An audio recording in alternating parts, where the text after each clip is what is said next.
big shit. If you don't believe in reincarnation, you don't believe in karmic contracts, if you don't believe in past lives, this reading ain't for you. It is all about that, okay? I've never personally wanted or tried to dig into Akashic Records channeling or Akashic Records like knowledge, but today's the day. We're ready. We want to uncover the purpose you agreed to and that you wanted to, and you're on a soul level that you wanted to experience and fulfill this lifetime when you got here. Hey there, it's Sin. Welcome back to another tarot reading. Pick a card.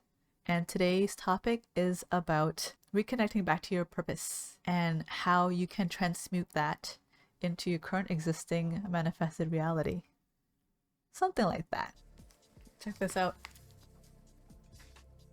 This came in the mail today. Thank you to Oracle of Hecate for gifting this to me through Throne. I'm really excited, and before I knew that it came in the mail today, I just knew that today's stream had to be a pick a card reading of some sort. Then I was like, oh shoot, I put away all my tarot cards into boxes and duct taped them closed. So the only tarot deck I have available is, you know, the shiny one that I always keep on my desk that was given to me by a seller because they found out they were like fakes, right? So I'm like, I don't have any other ones. And I opened my mail and I'm like, oh, this showed up. So I feel like today's the day. So thank you, Oracle of Hecate. Your gift came right on time, and I think it was meant for today, but I'm not sure what topic would be. Let's see. It says Sacred Sites, Oracle Cards. Harness our Earth's spiritual energy to heal your past, transform your present, and shape your future. Let me just do my prayer. What sort of pick a card readings do we wish to conduct today that will be necessary and useful and appreciated by our collective today, both on Twitch and on other social media platforms? We will be sharing this message out too. Pick a card reading topic. King of Wands came out and the Emperor came out, the Tower came out, and Three of Pentacles. So I feel like it has to do with maybe work, authority figures, masculinity, setting boundaries. Let's see. How will that tie in with the cards that Oracle of Hecate had shared with us today? We got Page of Wands, the Fool, Two of Swords, and Temperance. Okay. It has to do with career, but more specifically, life purpose. Purpose-driven career. They want to talk about your purpose.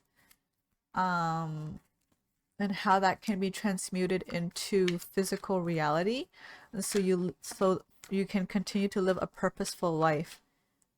Yeah. And how you can integrate that and stop being in conflict with yourself, with the gifts and desires and skills that come very naturally to you, and stop it from conflicting with the responsibilities and the shoulds and expectations that you think the society external to you expects from you.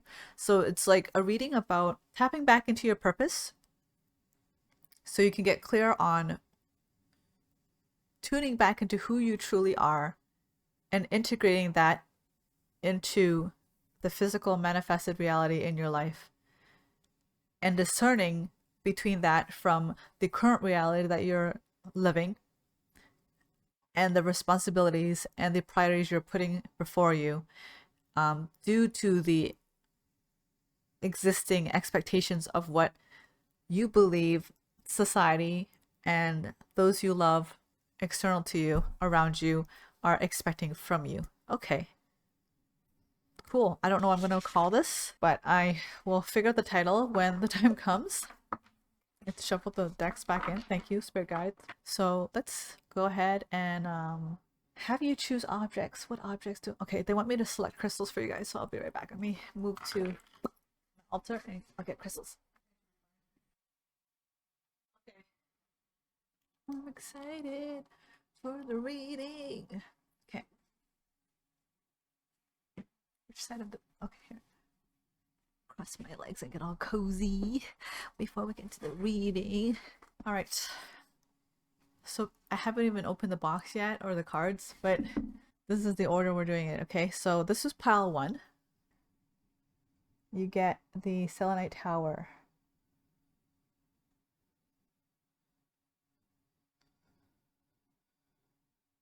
Okay. Pile 2, you get a burnt piece of a wooden branch that I found on the beach, and it's so charred and burnt it turned into charcoal. This whole entire branch is a charcoal. Isn't that awesome? Like, it's so cool to me. Like, it's so lightweight. It's like hollow. It's a hollow form of what it used to be. It's cool. All right, so pile 1 and then pile 2. Pile 1, pile 2. All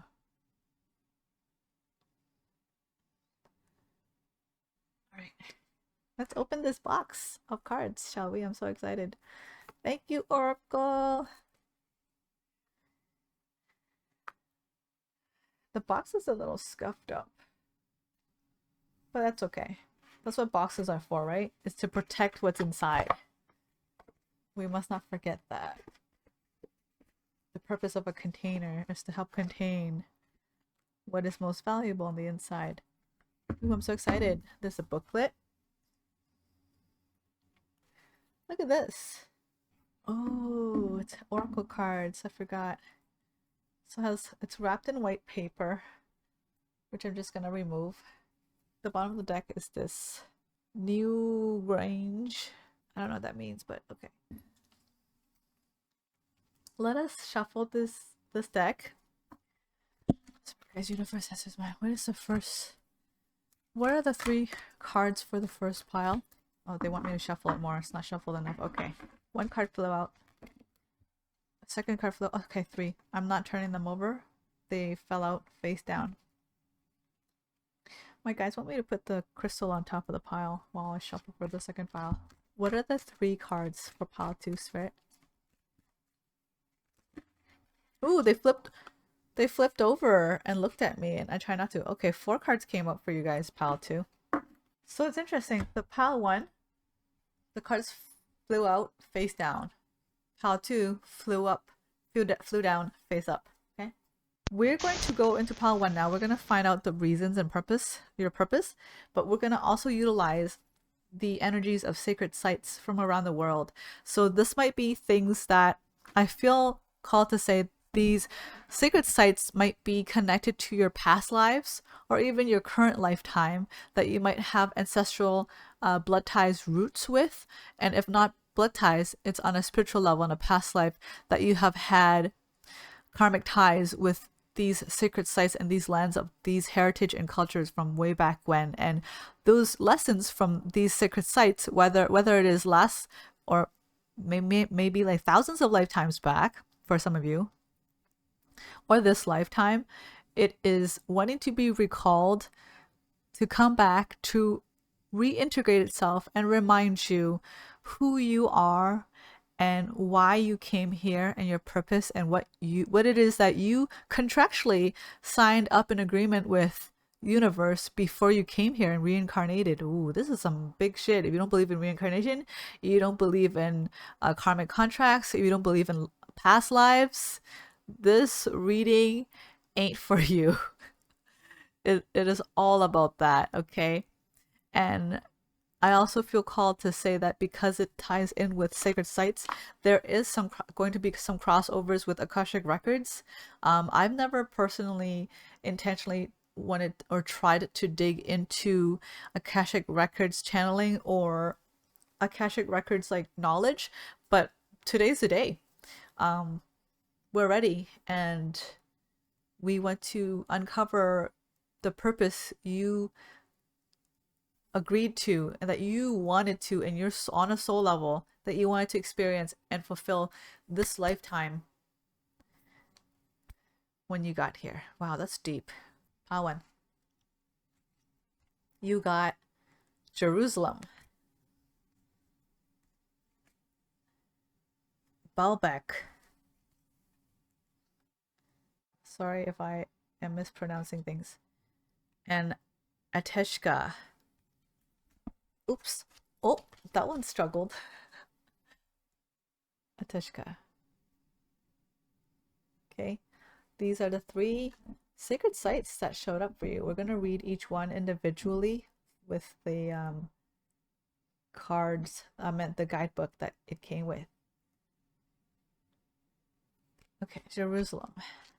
Is it in alphabetical order? No, it's not. How are they organizing it? Oh no. No. Oh, here it is. There's a glossary. I was gonna be like, bro. Oh, now I have to learn about south, east, west, north. Oh, I'm gonna learn my geography. Who knew? That's what I'm gonna be doing today. Jerusalem, Israel. Page 118. It's east. Oh, very good. Jerusalem. Energy focus. Reverence. Location, Israel. So there's a past and a present and a potential, okay? So I'll read all of them. Lower world, past. Focus on the symbol of the Star of David, the 6-pointed star that represents unity of opposing forces, the coming together of above and below, of the dark and the light and the dark.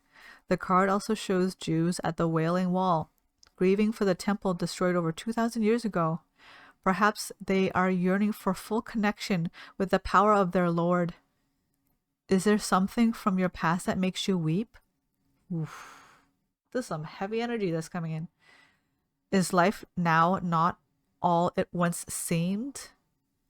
Are you unable to identify with the person you have become? Guys, that's my first time opening this box. I have not read any of the cards. I don't know what any of the cards say. And I said what I said to you guys before I read this book about what the reading will be, and it is exactly what the page is reading about. I'm shook. I feel like it's relevant to me too. Like 2025 has a lot been like, I'm gonna focus back on me, and then when I started focusing back on me, I started asking myself, who am I? Like who have I become? Who am I currently? The identity that I used to associate myself with versus the identity of who I have become now, right? So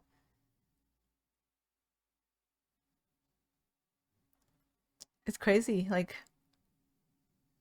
I've been debating on like, oh, I need to do, maybe I'll do both. Maybe I'll do both. I was debating on like doing a makeup video offline talking about the kind of identity I've realized I've shifted into and how much of my past held current perceptions of who I was or who I needed to be was still hanging on by a thread to my current identity. And what I mean by that is one level of this, okay? Because I'm not going to get too far into it because we're going into reading for you guys. But this must be really relevant for whoever's here needs to hear this. One aspect of me realizing that I was holding on to a former identity that no longer was relevant to who I am now was recognizing how deeply embedded my trauma and my trained cognitive ability of putting others first was in me, and realizing how deeply codependent I used to be when it came to pleasing others, being a people pleaser, to the point where it's no longer just it's no longer being, what's that word,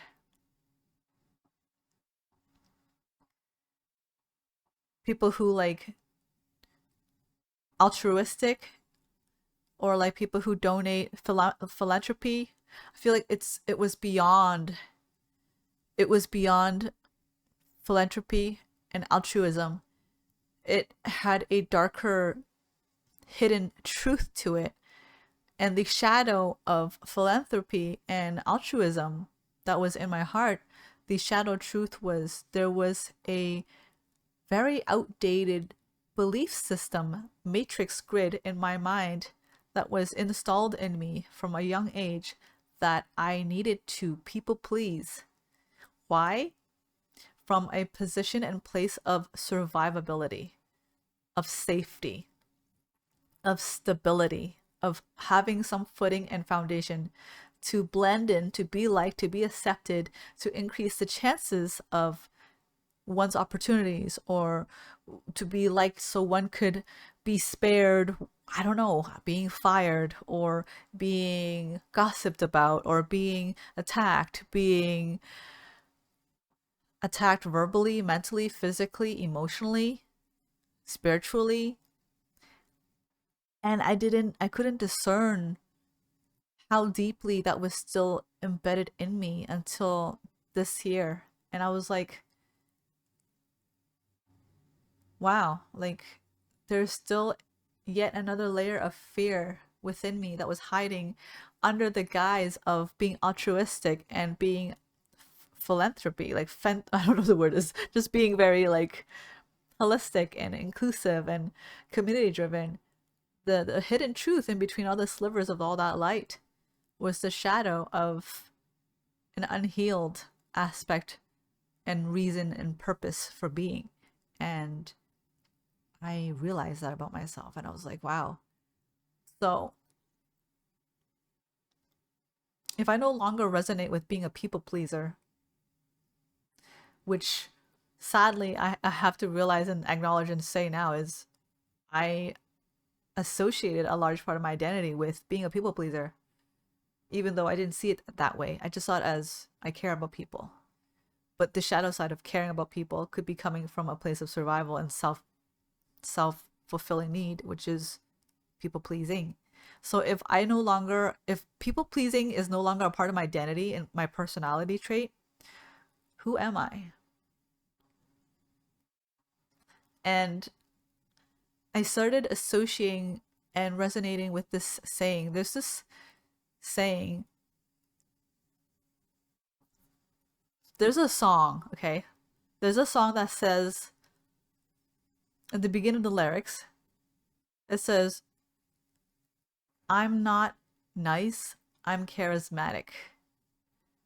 And I know that sounds really harsh, like for someone who came from a position of like people pleasing. Who am I? Oh, I'm actually like a cutthroat bitch. Like, no, very unlikely. I still care about people. I still want to help people. But because I'm able to identify a place where I've been helping people from and releasing it and realizing that's not me. Okay, just so you know, there's a difference between being kind and being nice, right? I'm kind. I'm just not nice. Nice, like two-faced nice. Or nice, feeling like you have to put on a friendly, warming, accepting demeanor to be accepted, right? I'm kind, but I'm not nice. So why do I come across as nice?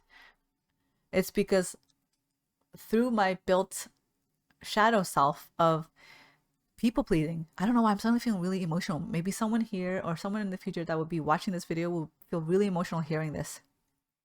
But I'm trying not to get distracted by the message. Upon realization of that shadow within me and releasing it, I realized the reason why I was so successfully able to convey that I was nice is because I had a hidden talent within myself that I never acknowledged, which was charisma. And that ties in perfectly with today's message about there are these seemingly hidden talents within yourself that you don't even realize because it's overshadowed figuratively and literally by some wounds and some adopted behaviors that no longer serve you now moving forward. Okay, let's keep reading that. Is there something from your past that makes you weep? Is life now not all it once seemed? Are you unable to identify with the person you have become? to end the inner turmoil, to bring your opposing ideas into harmony. It is time to rediscover who you really are. This card reminds you that, in truth, nothing is lost. Its energy merely takes another form. Though 3 religions are in conflict over this one site, the energy of this land precedes them all and will be there long after they are gone. It is never diminished. The reverence you hold for what is lost will sustain you even when that thing or person has passed from your life. Through your daily thoughts, meditations, or prayers, the energetic connection lives on. So that was the past. So we're going to go into the middle world, which is present. Zion, as Jerusalem is also known, is the rock, the foundation on which many temples have been built, the place where, it is said, Moses placed the Ark of the Covenant and where Jesus preached. It was also the destination of Muhammad's miraculous night journey or transportation from Mecca. This is now a place of pilgrimage for the Abrahamic faiths, fueling conflict. Where is the root of chaos in your life? You are being asked to peel back the layers of the religious, spiritual, and cultural beliefs that challenge your fundamental being, such as assumptions about who and how it is permissible to love, and what you should wear. Ask yourself if these beliefs come from within you or if they have been forced upon you. Do you enjoy and revere what you do or quietly fear it? Guys, I can't fucking make this shit up. That just so eloquently summed up what I fucking channeled for the messages that will be for today. Yeah, I was thinking more simply like, what are the current obligations of today's society and external obligations of meeting other people's or managing people's expectations around you, or completely, slightly misplacing your priorities and values onto other people and placing them first before yourself this lifetime that you can integrate from past lifetime. But here, Jerusalem is reminding us and talking about the fact that there could be some past life habits and outweighed beliefs that still carried through in your karmic bloodline into this specific lifetime that is being asked to be acknowledged and shed and released. And so even from your past, Palawan, there are some potential outdated beliefs that no longer serve you, that you're still holding on to, that you believe can still apply to your current external reality of placing others before you, before yourself. Wow. Let's move on to upper world potential, which is about the future. And the future is full of potential because anything goes, right? Anything goes in the sense that you have full autonomy of how you choose to reign your future and how you choose to create and take action and respond to your present moment, which ultimately manifests and redirects you towards the trajectory of the path of your so-called future, which you're constantly creating now and now and now and now and now and now and now. Feel the power emanating from the Ark of the Covenant. When the Israelites carried the ark toward the promised land, the waters of the river Jordan parted and the walls of Jericho fell. The energy that emanated from the ark was that of the Creator, the light and power of the sun. When we realize that the life within us is to be revered, and so also the life within others too, then all conflict worldwide ceases to be acceptable. You are asked to stand strong and shine, not to hide in the shadows of ideas that limit life instead of enhancing it. Stand in the strength of your covenant with life itself, and relish challenges and differences as opportunities to evolve rather than reasons to harbor hate, loathing, and arrogance. And then we have a ritual of the sun, which is interesting. I didn't anticipate that, but I will read it. So in the future, you can all refer back to this ritual of the sun as much as you would like. I'll be sure to put timestamps on this reading. Sit in sunlight with eyes closed and say, Source of passion, of fire and might, dissolve any conflict with your immense light. Lend me your strength and be with me near, so I can become and live without fear. Feel yourself getting warmer. Absorb this energy and continue. Gratefully, I accept the power of you, of protection to assist in all that I do. Lend me courage and build strength in me. Assist my transcendence. I am now free. Allow a single flame of sun energy to fill your base chakra, your lowest energy center at the base of your spine. That's the root chakra, by the way, the red. And expand up to your heart and throughout your body. As the flame licks away old hurts and wounds, these are replaced by a sacred glow. Now, take a deep breath in as the glow ignites your sun energy. It rages through every part of your body, purging you of all negative influences. As the fire grows, it consumes the very essence of adversity, enabling you to stand strong and fearlessly step towards your goals. Wow. Okay, that was just one card, guys. I feel like I don't even need tarot at this point. Okay, let's go into Baalbek. Let me find Baalbek, and I'll show you the cards. Show you guys the cards. Sometimes I feel like I speak so fast I can barely catch up with my mouth. Okay, let's look for Baalbek. Where's Baalbek? Okay, Baalbek is also in the east. Lebanon, 114. I promise, I shuffled. Okay, Baalbek. Energy focus. Indulgence. Location. Bekaa Valley, Lebanon. Alright, let's go explore their past, okay? Their lower world.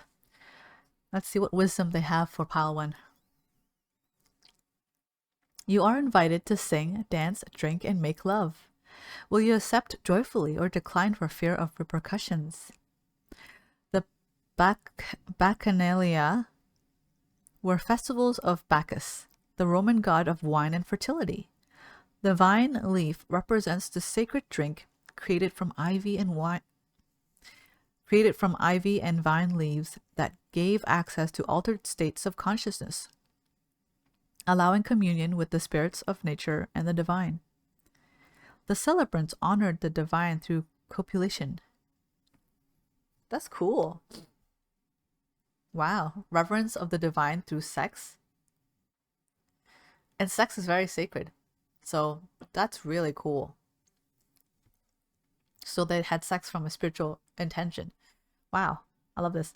The celebrants honored the divine through copulation. Today, wine is drunk not in a sacred manner. Yeah, you can say that again. But rather to numb consciousness. Sex is seldom now seen as union with the divine. I was just one sentence ahead of this. Sex is seldom now seen as union with the divine. Yet ancient ritual understood sexual climax to be one of the most powerful moments of sacred connection available to us. The Bible declared such sexual activity to be sinful, and that guilt has been passed down to us. Have you been made to feel guilty about enjoying physical pleasure in the past? Do you feel shame or that you have been used by someone? Considering opening a discussion with a therapist, accepting your body is wired for pleasure is another step to take, as is understanding that you should give of yourself, not have it taken from you. Guys, I didn't choose a pile, but I'm starting to think that I might relate with pile 1. I don't know, what should I relate to both, but so far we're talking about the past and about our relationship to sexual desires and desire, which I mentioned at the beginning of this whole video, to acknowledge our desires. So it's very interesting how the first card, Jerusalem, mentioned about focusing on like your purpose and who you are and what sort of expectations you're holding on from other people that you need to let go of. And then now we're talking about Baalbek. It's the same application, but in regards to your sexuality and how you choose to allow yourself to enjoy what makes you happy, what makes you feel pleasure, what makes you feel desire, and to allow yourself to indulge in that without feeling guilt. So desire and pleasure could be something as simply as allowing yourself to just relax without feeling guilt for letting yourself be. You know, when was the last time you guys, let me earnestly ask you guys, when was the last time you guys laid on a grassy hill in a warm summer day, looking up into the sky at the clouds, and just simply being and enjoying the wonders and the amazing intricate shapes that the clouds take form of, and feeling the warm summer breeze over your face that carries over the pollen and all the other foods or street gas and dust debris. Oh, and when was the last time that you did that? That itself is a form of pleasure.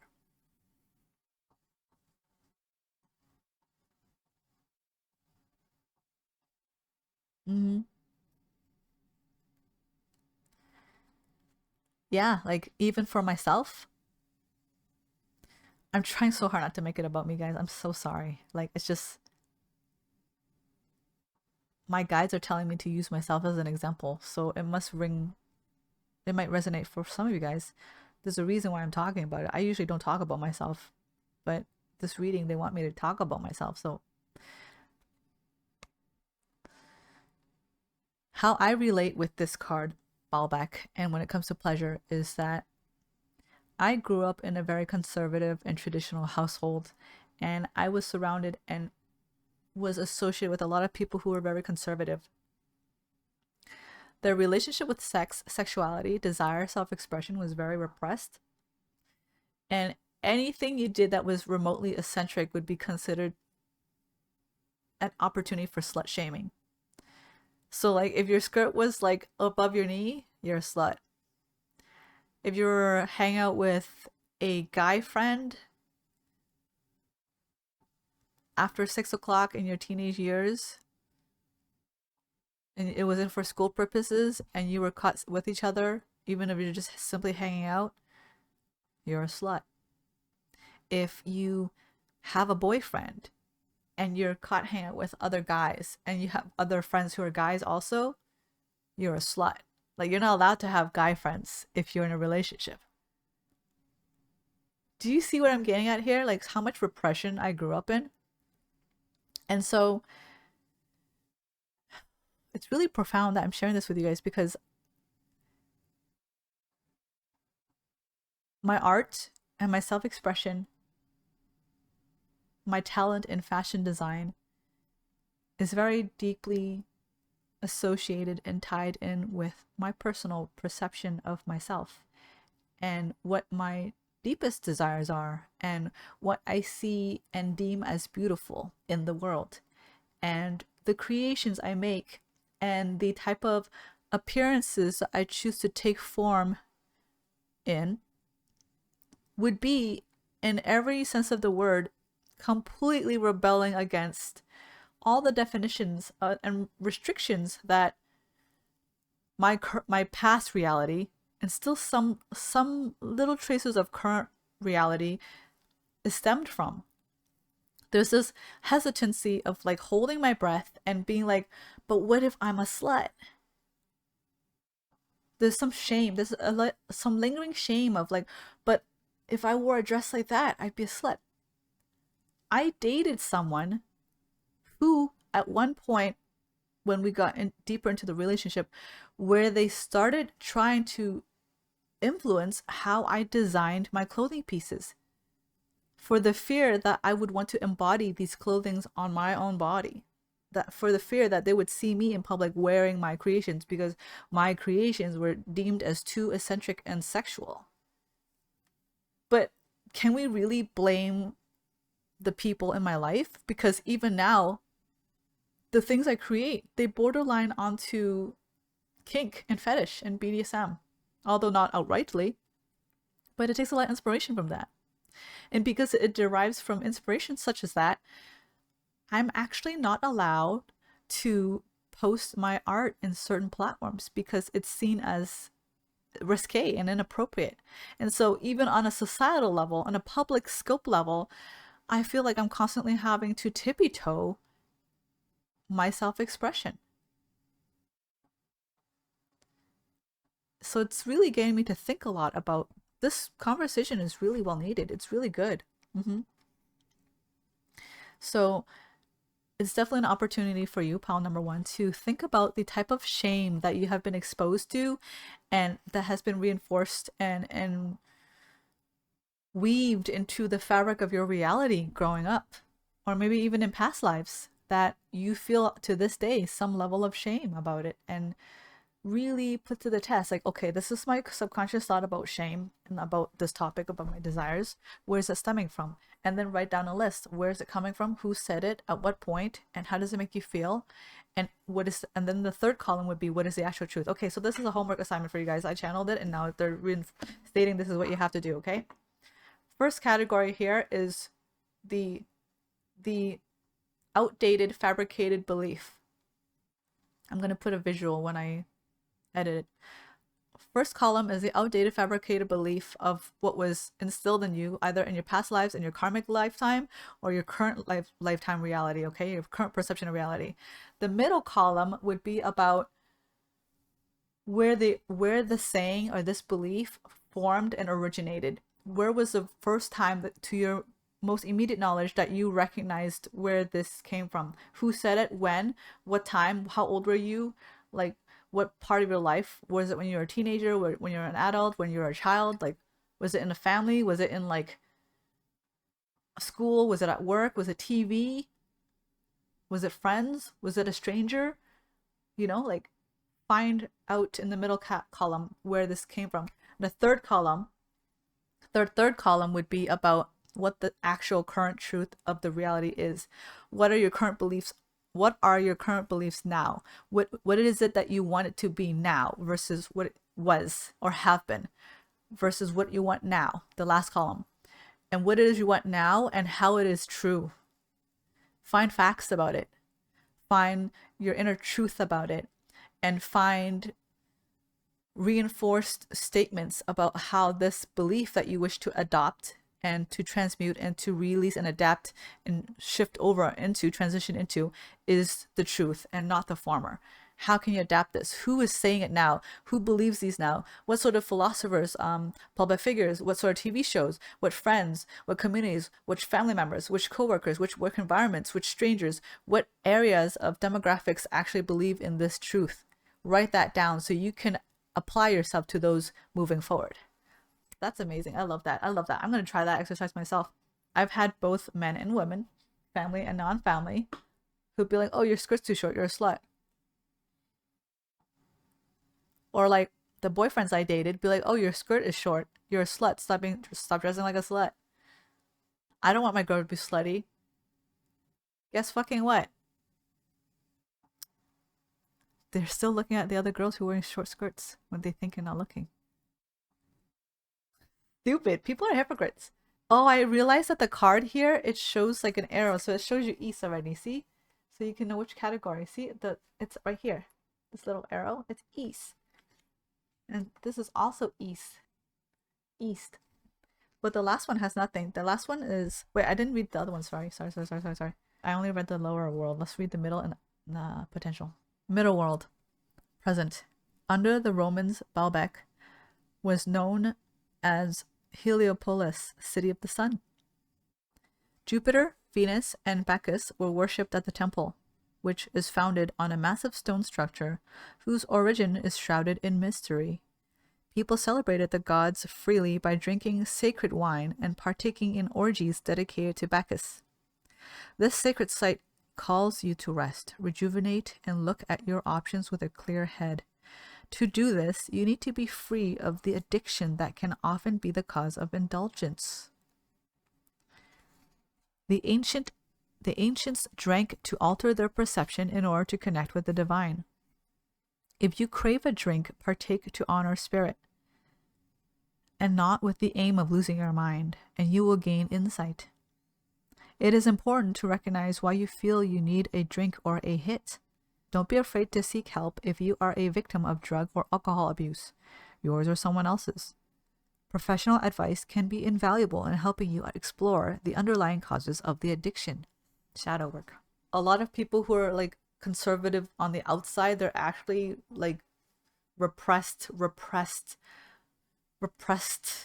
not conservatives on the inside. Like all the shadow stuff comes up behind closed doors. They just want to look good and like look like they're advocating for whatever it is that they're insecure about from the inside to the outside. I'm not saying everyone is like this, but many people are like this. Let's go to the upper world potential. Bacchus was a party god. So you might think that he is honored whenever workers kick off their heels and relax with a drink or two. But without awareness of the sacred, there is no honoring of the divine. Bacchus reminds you that the divine is always present. When you acknowledge this, you experience the ecstasy from which you have been blocked. This is what the Bible means by separation from God. Bacchus invites you to see the magic in being alive. It's time to balance work with play. Let your hair down. Be silly. Run barefoot on the grass. Climb a tree. Splash through the waves. It is time for you to embrace life. So now we have like a little thing on the end. It's not a ritual, but it says, exercise to help you love again. Ooh, this is good. It's for you to be in your body. Very root oriented so far, these two cards. Sit down and ask yourself the following questions. When was the last time you took a full hour for lunch? Guys, I just asked you guys straight up, when was the last time you laid on the grass looking at the clouds? Have you ever left the office on time every day for a whole week without taking any work home with you?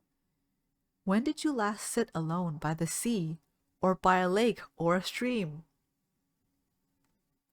When did you last really enjoy sex? Have you ever tried to explore your sexuality? Have you ever have you ever reveled in the sensory experience of drinking alcohol without trying to get drunk? When did you last listen to old records or sing at the top of your voice? When was the last time you traveled somewhere new? And when did you do any of the above without feeling inadequate or guilty? Bacchus challenges you to partake now in one or more of the above activities without guilt and to begin to love life again. Wow, that's beautiful. I love that. Okay, last card. Ateshka. Ateshka is north. Oh, there is an arrow up top. I missed it. It's just not red. It's gray. So east, east, north. Azerbaijan or Azerbaijan. Bajan. Azerbaijan or Azerbaijan. 72. Energy focus, ignition. Location, Baku, Azerbaijan or Azerbaijan. Lower world past. You are called to the land of sacred fire on Azerbaijan's Absheron Peninsula, where in past centuries, mysterious flames rising from the earth drew pilgrims to the Zoroastrian fire worship temple of Ateshka. What images come to your mind now thinking about this place? You guys see. The experience would have been mystical, otherworldly, frightening. Do you envisage a sort of hell associating fire with destruction? Or do you see fire's cleansing power, making space for new life? Fire has been honored as sacred by many cultures, and in truth, flames are healing. The symbol on the card represents the divine spark and everlasting life. Have you created a personal hell that needs the transformational power of fire? A personal hell. Look within the flames. Look within the flames and let them show you what to do. So for those of you, some of you who are spiritual practitioners here, practitioners of magic and divination, I feel called to suggest for you guys to try fire scrying, to look into a candle flame. If you don't have access to a fire pit, which not a lot of people do, you scry a candle flame, okay? And get into a form of meditative state and ask this flame. Okay, they want me to tell you specifically intention, so you're not just looking at it for whatever and allowing just anything to come in. They want you to look and scry into this flame and ask it what sort of inner truths are waiting to be acknowledged within yourself. Okay.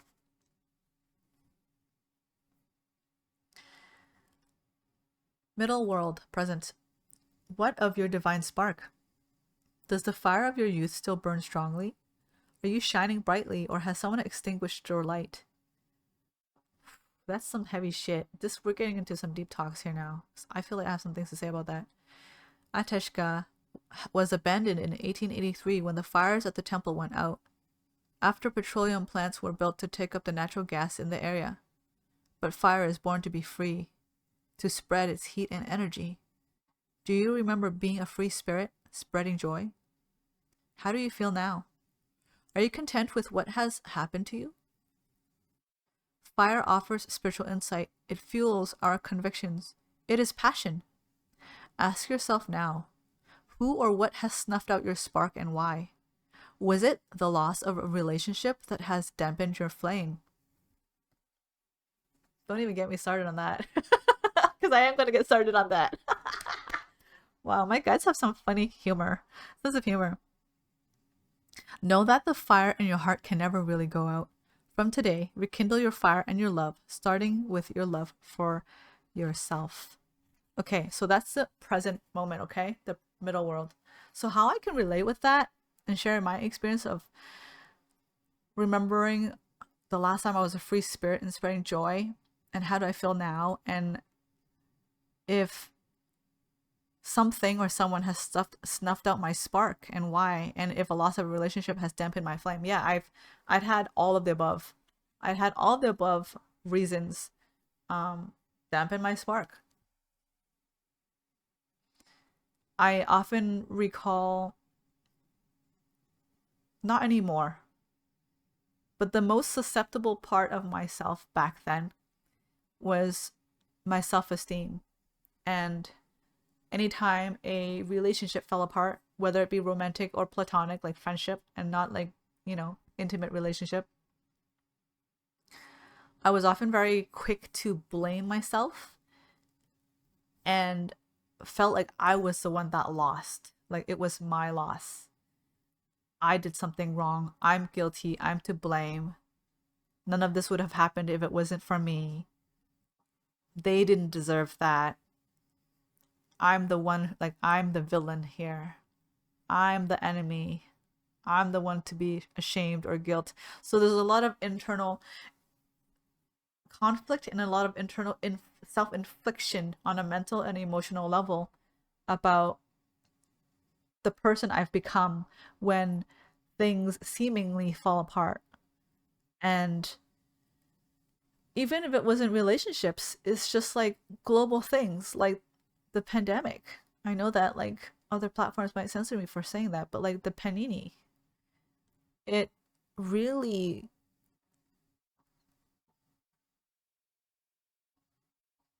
eroded the foundation of my reality in the sense that it took away for almost 2 to 3 years of my life this lifestyle and pattern I had, which was built on a system. There was a pattern to it, and I couldn't continue that pattern because we were restricted to be indoors, and I wasn't creative or resilient minded enough, and I didn't have enough self belief enough to combat that, and I succumbed to depression. Things like canceled gym membership. I was too depressed and I couldn't figure out how I could stay fit at home. I had no motivation for that. I had extreme fear about my health and the well being of others around me and the state of the world. And like, it made me often think about a lot of the relationships I had. It caused me to go into a really deep introspective state for many years about questioning the relationships I cultivated and whether or not they were worth it. And but the good thing that came from the panini is that those years I took to reflect was what often helped me get out of the state of blaming myself. And I realized the self-esteem that eroded within me wasn't my fault. So that was what was good that came from the panini. But outside of that, relationship wise, dating, even when I was in relationships with both people who were friends or romantic, I've come across a lot of people who have the tendency to be either really controlling or possessive or jealous, and how they would counteract these feelings or believe that they have obtained a certain level of control of the situation is by exerting their control over me by telling me how to dress or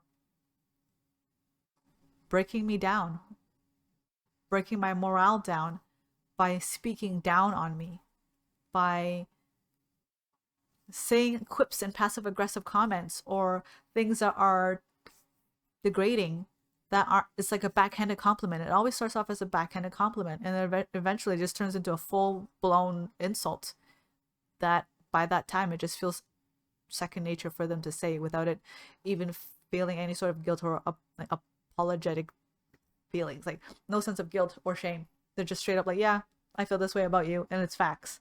So because it's facts, it's not an insult. Like that's the tone. And myself, keeping these connections because I really often believed in people and wanted to give them the benefit of the doubt that they can become aware of their behavior. I often stayed in my, overstayed my welcome in these connections, and it became like that frog in the hot bath water, and I didn't realize the heat was cranking up until it was too late and I was cooked, you know? And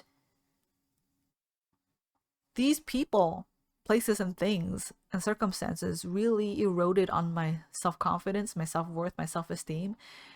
And you would not believe how wildly crazy this affects how you see yourself and even how you present yourself and how you take care of yourself and how you carry yourself.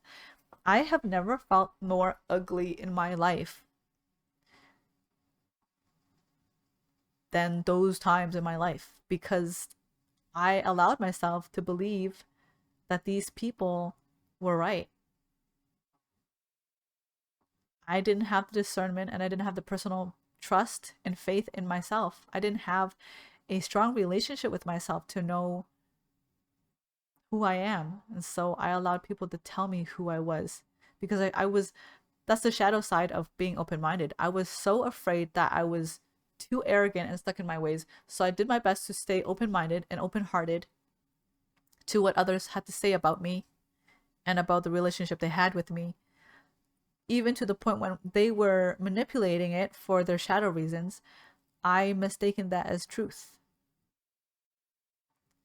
And I adapted that truth onto myself and I took that as my personal truth of how my being is, who I really was, and it chipped away at me. And as I'm saying this, I am also not without guilt or blame as well. I'm not like scot free. I'm not free from this. I'm not without guilt too, because when I had things like that happen to me, subconsciously, unknowingly, I did the same to others. I did it to others before they did it to me, or I would do it to other people who didn't deserve it, while other people that I didn't deserve, they did to me. So examples would be I would go into connections or friendships or circumstances, people, places, and things, and if I had a self-sabotaging moment and I felt like I didn't deserve the love, the opportunity, or whatever the feeling in the moment, an opportunity of grace it may have been in that moment in time, I would reject it by projecting my own personal fears and my shadow reasons and motives to do and say whatever it is I need to do to feel like I have a perceived control of it or to sabotage myself from it. And those were the exact same actions and reasons and intentions that the people who have treated me that way in the past, where they came from. Exact same reason. So hurt people really do hurt people. And thinking about that, I realized that over the past few years, and I was like, this cycle is gonna stop. I'm not gonna contribute to this. I'm not gonna contribute to other people's pain. And I'm also not gonna allow people to continue that behavior towards me and pass it on to me. It's like rewarding a dog for a bad habit. And I'm not saying we're dogs, but our minds and the way we associate positive signals with negative is not too far off from it. Hence Pavlov's spell, right? And so I've decided, although it might be jarring, although it might make the part of me that's a people pleaser cringe, and I'm like, why? I don't want to do that. I do it anyways, because if someone treats me in some, even to the slightest degree that I don't believe is the truth of who I am, and they're not respecting me and honoring me and holding space for me to the expectation that I wish to have for myself, I don't tolerate it. I'll vocalize it and I'll say it's not okay. If the other person flips out and loses their shit or completely avoids me, that's not my problem. In the past me would have been like, oh my God, I did something wrong. Maybe I shouldn't have been so harsh. No, I was simply voicing my truth. And if other people can't handle that truth, they're not meant to be in my life. Simply put, I have raised my standards and expectations on the type of companionship and the people I wish to have in my life, and the morals and standards and the level of conduct I expect from other people around me. I expect mature, open-minded, brilliant people in my life. But it took me a while to get there, because when I was not able to believe in myself and accept myself and see the worth of who I was, I didn't think, subconsciously, I didn't think I deserved to be associated with those kind of people. And so because of that, I put up with people of a lesser behavior and a lesser caliber. You know what I mean? So I hope that gives you guys, Power One, some incentives of some things to think about, of raising your standards or your expectations, or what sort of behavior you put up with, and why you allowed for something external to you to put your light out. And ever since then, since I've been setting these boundaries for myself and surrounding and allowing myself to be in people, places, and things that felt good, I have been miraculously more energized. I feel revitalized. I feel youthful. I feel, dare I say, enthusiastic. I feel playful even. I even went to banter, and I am enjoying myself. I feel beautiful. I feel happy. I feel at peace. And most importantly, I'm starting to love life again. And I realize it wasn't that I ever felt out of love for life, but rather I allowed people who couldn't appreciate life for what it was worth and what it is. They can't see the reality and others in front of them for who they are. Instead, they are too busy projecting their pain and their fear. Those people cannot enjoy life and fall in love with life itself, because they're not even present to be living life. Right? Wow. That was your reading, Pile One. I hope you enjoyed it. If you are wanting a reading, you can go check out my website and book a reading with me. But let's move on to pile number 2. If you feel called to go to pile number 2, you're welcome to come along. So, like, side note, just a thought about the reading that I may or may not put into the video when I edit. I've always really deeply resonated with the subculture of like goth, alternative, emo punk,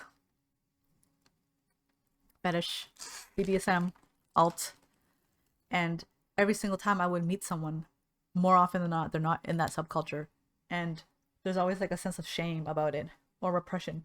And even if they are part of that subculture, they're not really part of about the kink part of it. They're more so like they just like to dress edgy, and so it often leads me to feel a level of hesitation about like, oh, like, would it be too much if I dress like that? Like, is it gonna weird them out? And I feel like I have to tone myself down. And I just realized late last year and the beginning of this month, why tone myself down when I could just meet people who can accept me for who I am and who I am to become?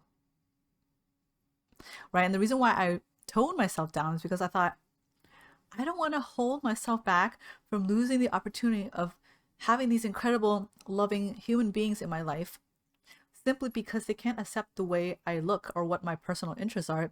They don't need to accept me fully, as long as I accept myself fully. and that's okay. But the truth was, it was suffocating. I couldn't show one part of myself. There's always like a full slice of the pizza pie, and there's always one slice I couldn't show. And so I never could feel like a complete pizza pie. I never feel like I could be a complete picture of who I am. I had to censor myself. And as that one slice of my life actually became more dominant, because I realized that one slice that I thought was only one slice of my life was actually majority of my identity. And that slice that I thought was a slice of my life was the part that I was presenting to the world and the people around me. So in fact, the majority of the pizza slices were me. And that part of the majority was the part I was repressing. And when I realized that the past few months, I was like, fuck it. Like, I'm gonna stop trying so hard for these people to like me. Like, and if I make them uncomfortable, I make them triggered. And I trigger a lot of people. Like, that's the truth. I've said this time and time again. I'll say it again. Like, I trigger people without meaning to, and it's not even a flex. Like, my existence triggers people. I'm just a truthful, honest, sincere person. I see people for who they are, and I say things for what it is. And when people ask me what I think about something, I'll share them the earnest truth because I believe they deserve that. But most people can't handle that shit because they can't even be honest with themselves. So it's so hard for them to even be around me. They can't even be around themselves. You know what I mean? Like, that's the hard truth.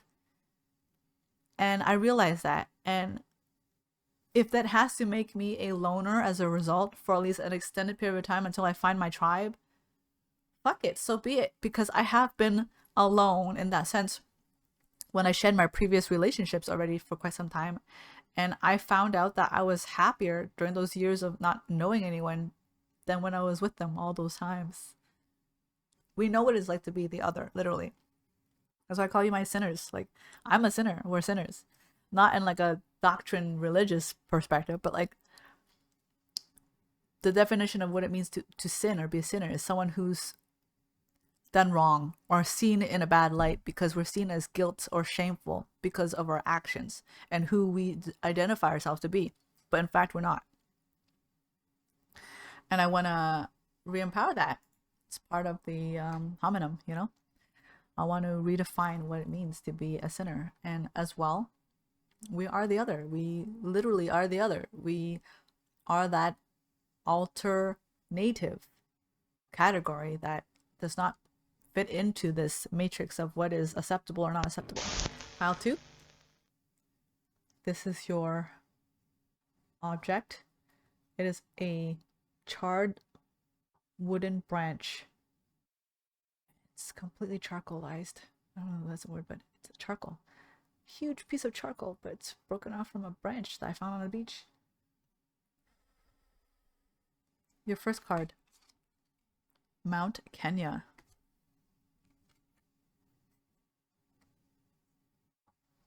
Second card, Plains of Bagan.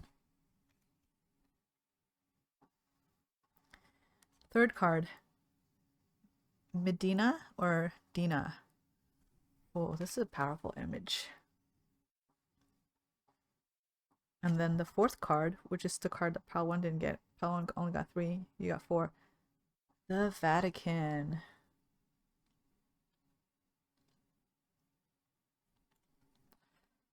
So these are the 4 cards that you have gotten.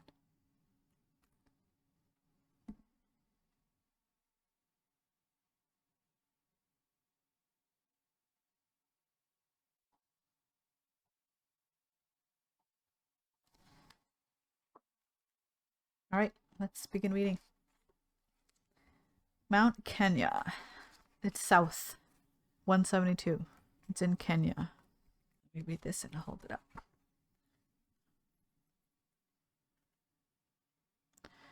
Energy focus, sustenance. Location, Nyeri, Kenya. Lower world, the past.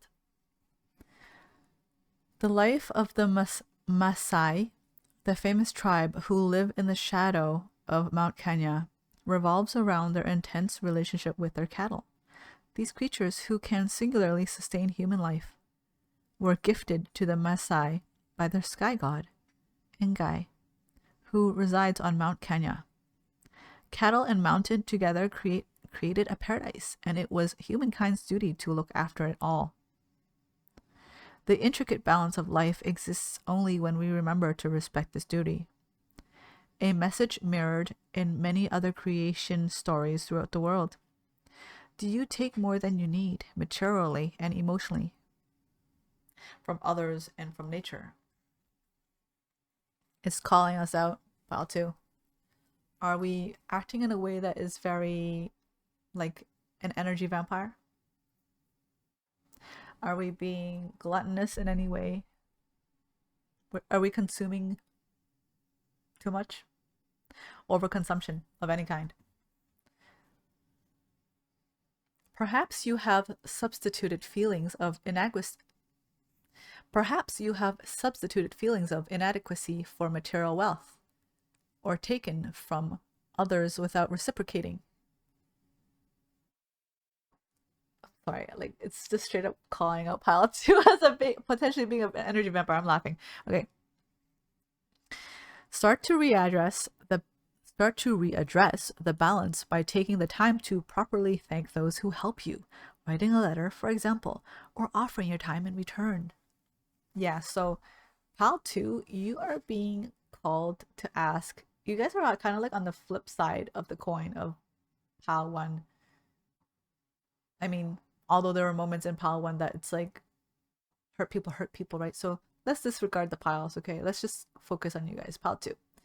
You're being called to ask if you are putting back enough out there for the amount you have been taking, knowingly or unknowingly, from others. I'm hearing some of you guys might be taking in a shadow way. Some of you guys might be giving, but really the shadow reason why you're giving is because you're hoping to receive. So that's not really giving. That's taking with the actions of a premeditated state. Middle world, present. Mount Kenya, Kirinyaga, is the link between the heavens and the earth, a resting place for the gods when they visit. As the provider of fresh water for more than 2 million people, this mountain sustains life itself. That's beautiful. Its flora is diverse and bountiful, allowing all who reside on and near it real potential to thrive, so long as the delicate balance of a man, animal, and vegetation prevails. The power symbol is the Maasai shield. The power symbol is the Maasai shield and spear. Ah.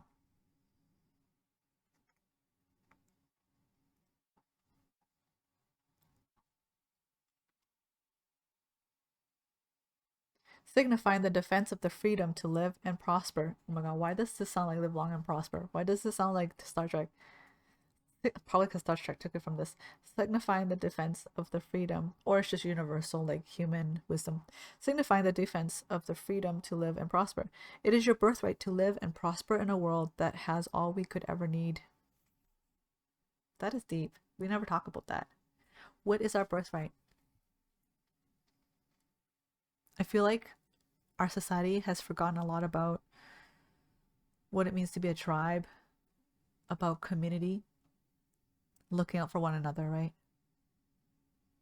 And understanding that each person in the community serves a purpose and brings and offers a gift that no other can provide. Right? It's harmonious in that way.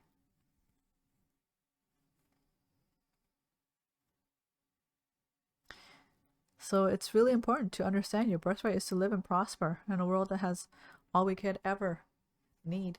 So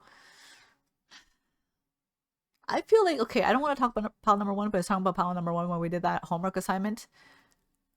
Your homework assignment, pile number 2, is not taking 3 different columns of saying, oh, like this is what my past beliefs were, held like long held belief that needs to be released, and what is the origin and the like root of where this belief was founded from, and then the third column being what is the real new adapted belief that I wish to transition over to. It's not that. For you guys, it's something else. For you guys, it is your birthright to live and prosper in a world that has all we ever need. Your current situation of how you feel like you're being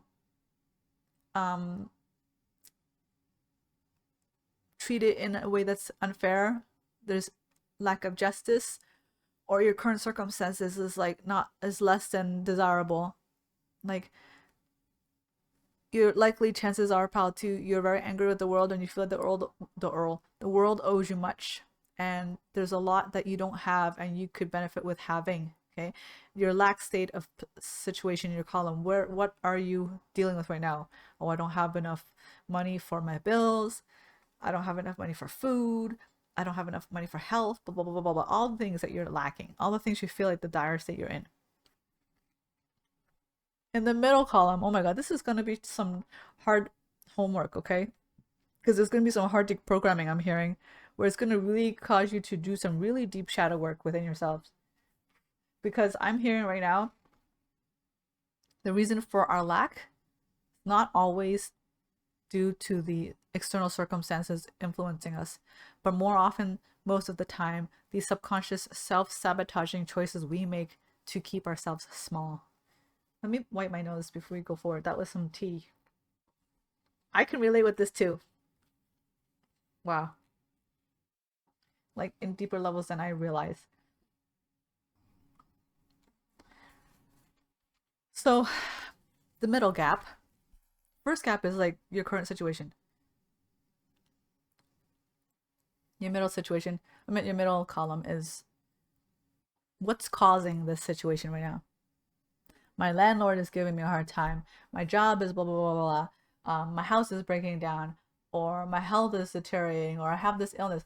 All the cause and root reasons of where they are coming from, that's creating this current situation and reality and circumstances that you have to be living in right now. Write it down. Or if it's not like, this also includes who suggested to you to do these certain things, what advice, what solutions, what referral, which services, which people, places, and things were you directed to, by whom, who told you to do these and recommended you to do this and approach things this way. What solution have they given to you? Where did you learn this from your parents, from your family, from your coworker, from TV, from a stranger, from observing, from an advertisement, from a paid program? Write it all down. How your current reality has become the way it has been from this one thing, because everything is layered on top like a lasagna. Everything is stacked choices. So your health is the way it is because you've done all these things, and or chosen to take all these actions, or your body happened to develop in this way.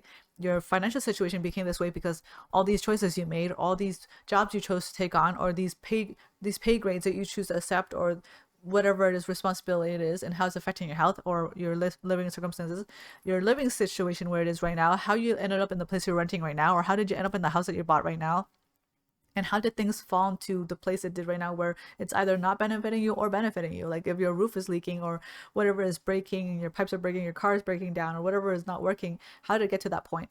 How? This is really hard. This is not easy. This is not for the faint of heart.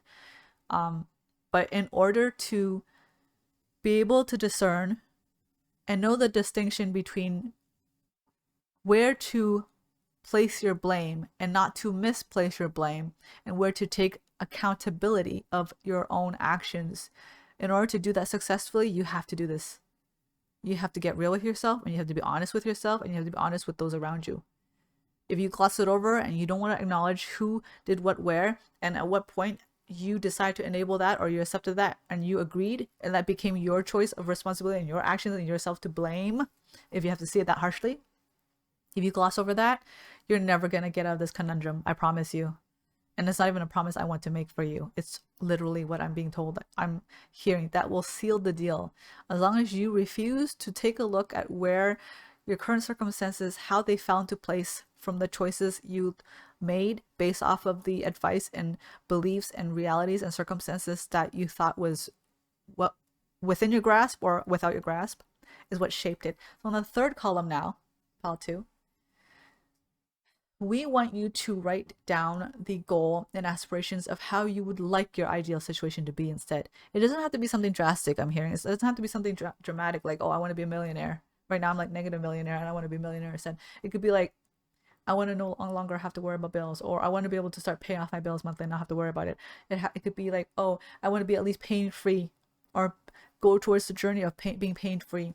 Or I want to be at least to feel more at peace with myself, or I want to have at least one less thing to worry about in terms of my circumstances or my health or my living situation or whatever it has to do. You could start little by little, like step one, like baby steps. And whatever it is that your slightly improved reality is, look into facts, resources, people, places, and things that can help you get towards this direction.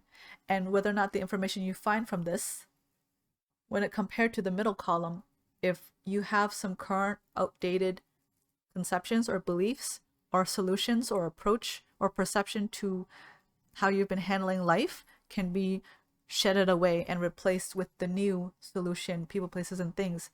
It could be even something as simple as no longer taking advice from somebody who you realized has been actually giving you shitty advice all this time, and they actually don't know what the fuck they're talking about. And asking someone else you know who actually has decent advice, who might know about this thing. It could just be something as simple and minute as that, and that's all it takes to pivot, to literally bring yourself one step closer towards a better future, like a better reality. I wanted to say focus, but then I hesitated and my mouth was fighting between saying focus and future. So I think what my guides want to say is to help you step one step closer, take one step closer towards your focused future. Focused future, intentional future, not irresponsibly and overlooking and spiritual bypassing your current situation or dismissing. And as you do that and your situation transitions and slightly improves, you can re-update that again, and that new improved situation on third column now becomes the first column, and it becomes the new current state of reality that you wish to leave and move from, and all the things you've done up to this point to get here, and where you wish to be instead, and what changes you can make, and what people, places, and actions you can place yourself in and speak to get yourself into a slightly better improved situation, so you can let go of this previous situation. And eventually that too will become column 1 from column 3. That's fucking crazy, but it's very plausible, right? That's how we approach it with anything. That's how we approach it when it comes to our health, self-maintenance, self-love, our diet. We do it by little, step by step, just slight improvements to get to a slightly better state. And as long as we can take those stages and those steps in a way that is sustainable, it becomes our current reality, and eventually you transcend, and that's how you ascend, and that's how you come closer to the state of self-awareness and self-actualization. To self-actualize, you have to first actualize what's happening right now. You have to become self-aware of your current circumstances. You cannot become self-actualized when you don't even know where your current state is. You can't know where you're going to go when you don't know where your feet is currently standing. As above, so below. I went on a rant there. And that was still the first card, and it was still in the past. Did I finish the sentence? Yes, I did. Okay, let's read middle world, present. So we're on this card, the first of 4 cards, okay? Mount Kanya. Wait, I read this already. Wait, let me see. Is your birthright to live? Oh yeah, yes, I stopped here. It is your birthright to live and prosper in a world that has all we could ever need. If you do not feel that you are thriving right now, then you need to address why. What do you think you are lacking? Is it something material or emotional? And who or what do you think can provide what you need? Guys, this is fucking mind-blowing. I literally just told you the homework. And then the next few sentences are exactly what it's gonna go towards. I'm fucking mind-blown today. Who or what do you think you can provide what you need? Be brutally honest with yourself. For in truth, it does not take much to sustain a fulfilling life. I said sustain! Okay, I'm gonna count my tits. Upper world, potential. This is the future, okay? Future is always potential, it's not concrete. Engai, the sky god, is the source of life to the Masai. After all, he gave them cattle and regulates both the rainfall and the sunlight. He is a dual aspect deity. Engai Narok, which stands for Black God, is benevolent, forming large dark clouds that bring rain and sow life. Engai Nanyoki, Red God, is vengeful, forming a fiery sky devoid of rain and carrying bolts of destructive lightning. He appears to you as a reminder that you can choose to be nurturing in life or not. Some of you guys have gotten so angry, Pal 2, that you have allowed your wrath to take over how you approach life, and you don't even realize you're seeing life through red-colored lenses, through anger. It has become such a foundational part of your reality that you don't even realize you're chronically angry. That's not good. If you choose to be angry, red-faced, or selfish, then remember that your actions may have consequences that extend far into the future. They're talking about karma, actions and consequences. And the seeds you choose to plant today, how they will sow at a later date. What sort of manifestations and fruits you will bear. For example, do you recycle? Collect your own water where possible? Avoid using pollutants such as weed killer or snail pellets? These actions may seem trivial, but as the Maasai live with the greatest respect for their environment, so you, too, are called on to be more conscious of your lifestyle choices in order that you may still have a future to enjoy. What did I say for 2025 tarot reading? You better check yourself before you wreck yourself.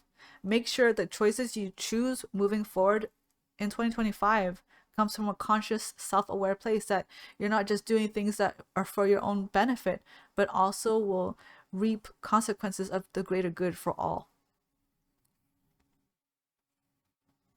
So let's move on to Pledge to the Earth. This is really nice. So it's like a little ritual, but for honoring the earth that we live on. Go out into nature, to the foot of a hill or mountain, to the edge of a lake, stream, or ocean, and, facing the natural wonder before you, and with all your heart, make the following vow. I pledge to live, work, and act in a loving, respectful way toward the earth, my home, and toward all living things upon it. I will resist the urge to purchase too many things and avoid anything that is produced in a manner that involves social or environmental harm. I will endeavor to avoid selfish or arrogant behavior, giving love and kindness to those around me. I will seek work that brings me fulfillment and contributes to the well-being and harmony of this planet and its people, creatures, and plants. And I will explore the realities of people, animal species, and natural ecosystems outside my country that I may better understand the hopes and difficulties of those with whom I share the earth. So as I was reading that, I had a really strong visual image of how there are some of you in Pal 2 whom you believe you are poor. You really believe you are lack. You are in lack. You are without and you need more. When in fact, you're actually really well off. You're actually really abundant and prosperous. And you're actually in fact rich, more rich than you think. You have a roof over your head. You have food to feed yourself anytime you need. You have fabric, clothes, and heat to keep you warm when you're cold. You have devices and means of connection whenever you feel lonely. And your health, although it may not be always perfect, you always have the choice and opportunity to tend to it. So in fact, everything you need is actually within your grasp. The only thing that's stopping you is from you deciding to take the step towards it. That's not what is defined as being poor. Truly being poor means even if you want to, you don't have access to it. There is no choice. When there's choice, that's abundance. Abundance lives in the realm of possibilities and choice. If you have no options and you have no choice, that is not abundance. Okay, let's just get that clear. I know that's going to trigger a lot of you guys. I love you guys, but I needed to say that. Like, we are a lot more fortunate than we realize. And so how can we address that? Well, then why do I feel like that? Because we're poor in the mind. How are we poor in the mind? We have been influenced, manipulated, I hear, by external circumstances to believe that we need more or we don't have enough to be deemed as or seen as abundant. So, like, what? I don't know, 10,000 handbags, a shoe full of sneakers, um, a whole dresser full of makeup in order to feel like you're finally rich. But how many feet do you really have? How many shoes can you wear at the same time? All at one point. How many lipstick can you put on at one time? Likely one or two at most, if you decide to switch up your shoes or wear a different shoe on each foot and wear a different shade of lipstick on one upper lip and lower lip or something like that. But you can only do and consume one thing at a time. And therefore, if you already have access and options to choose what and who and what, like where and how to consume, you are fucking rich. The concept of what it means to be rich has been manipulated. It has been overinflated and injected with the perception that beyond the foundational requirements of what it is required to take care of yourself, raise it by a million levels of all these other inflated, over fabricated, over consumption idea of ownership and having of materialism, material belongings. This became the new level of rich and abundant. But in fact, this level is called gluttony. It's not rich. It's selfish. It's hoarding. It's gluttony. But we don't realize that. We're not trained to believe that. We're trained to think this is what we should aspire for when we already have more than enough. I'm not saying you can't have a whole wall full of sneakers. I'm not saying you can't have a dresser full of lipstick. I'm not saying that you can't have a fridge full of food. What I'm saying is to already acknowledge, if you can, and if you are thankfully in that position, to realize you have all your bases covered. And if you already have all those bases covered, you are in fact already rich. So what if you can't pay the bill quite yet for the next month and you haven't figured it out? So what if you are in debt thousands and millions or whatever dollars?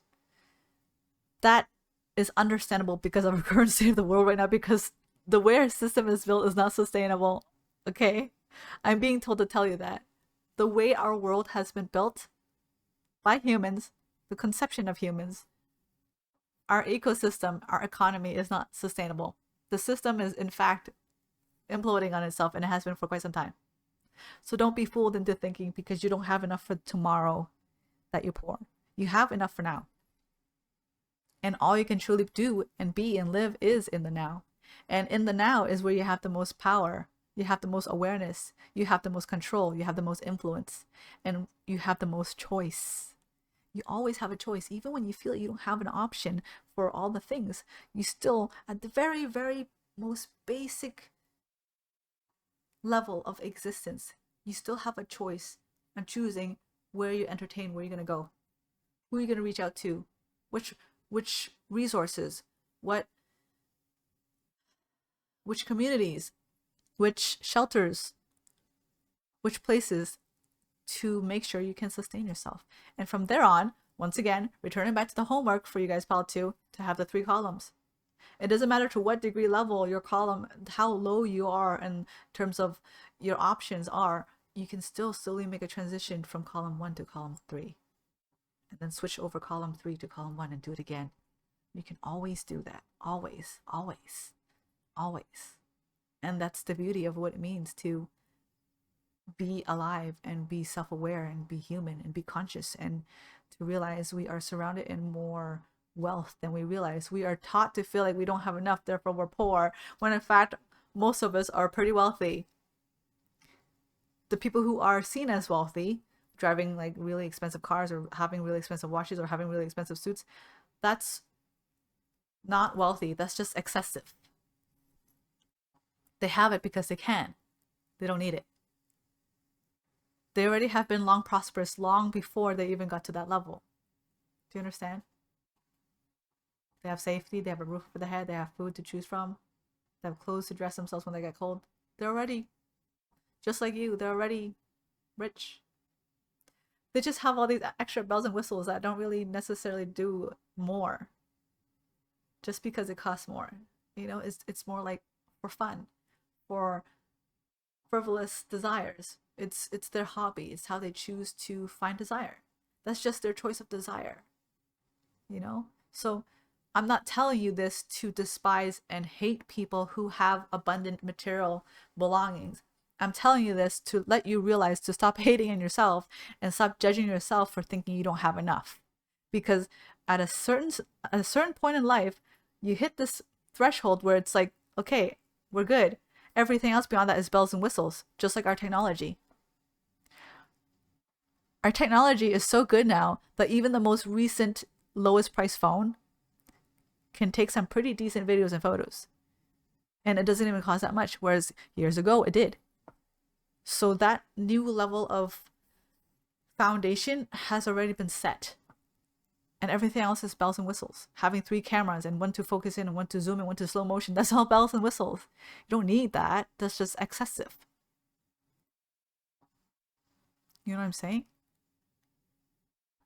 You have a jacket that keeps you warm and it was passed down to you from 5-10 years ago, and it keeps you warm. It's like so good versus, I don't know, some brand designer jacket that's very good too and costs like $5,000 to own. It doesn't matter how much it costs and how long you've had this jacket for, it still met your needs for both sides of the pendulum or the spectrum or the situation. And as long as it's met this level of need, everything else is excessive.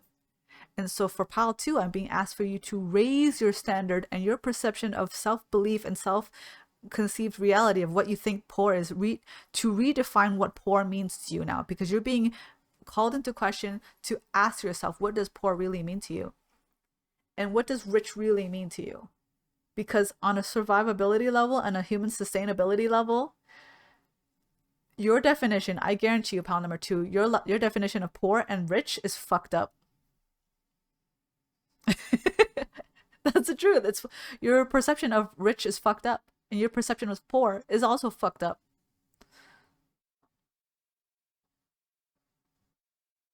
We only went through the first card, so I guess I'm ripping you guys a new asshole pile too.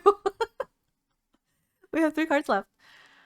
Our perspective of what rich means is so fucked up beyond like repair.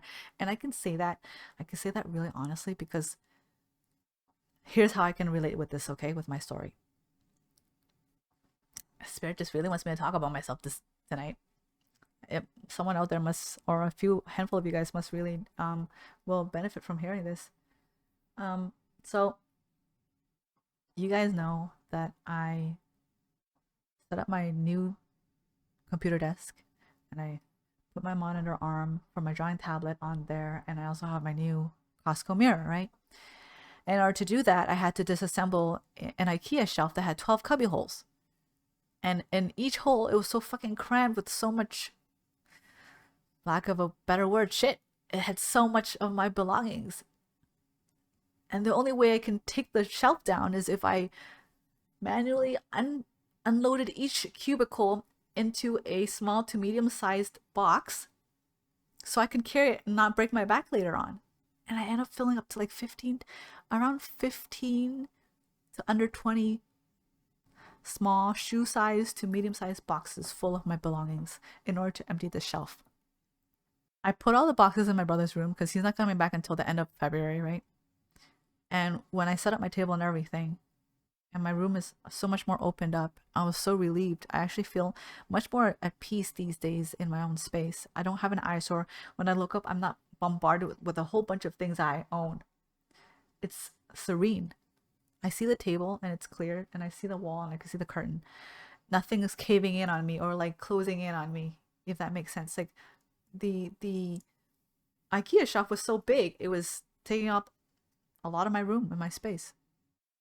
and I didn't realize how much it was mentally affecting me. Now, the other hand is after a 24-hour has gone by and I went to my brother's room, because now I have to start thinking and planning what things to move to the basement studio and what things to start preparing to let go of. And I realized I had so many things. I own so much. And for someone who felt they were poor, I had too much fucking shit to be considered poor. How can a poor person own so many things? And without realizing, I've been hoarding. I've been hoarding and keeping as many things as I possibly can, because in my mind, in my lack state, I didn't feel I had enough. And I had to have a lot in excess to feel safe enough, stable enough, wealthy enough, without the fear of it taken away from me. That on a subconscious level, seeing nothingness made me actually scared. It was a subconscious fear I didn't realize I had until I actually let myself see nothing. Meaning, like, this wall is not filled with a shelf of 12 cubicles of belongings anymore. And I wondered why it took me so long to do it.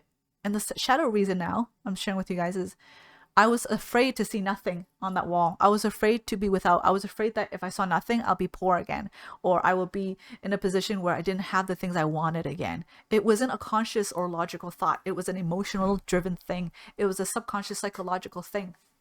Because growing up, I was constantly told by my parents and my relatives growing up, because we have families who are refugees in our household, in our bloodline, that we didn't have anything. We didn't even have things when we wanted to.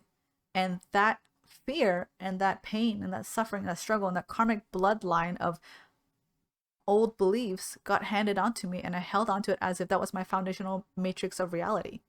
And I took that for truth. And so, without realizing, subconsciously, I thought I need to have a lot to be seen as wealthy, to be seen as safe. If I have a lot, that means I'm doing well in life. That means I am prospering. It means I won't be homeless. It means I won't suffer. I will be safe. I will be healthy. I'll be happy. I, on a subconscious level, in my childhood, came to a very simple conclusion that if I had more material things, it will equate to me being safe. So my hoarding is a manifestation of me thinking it's protecting me.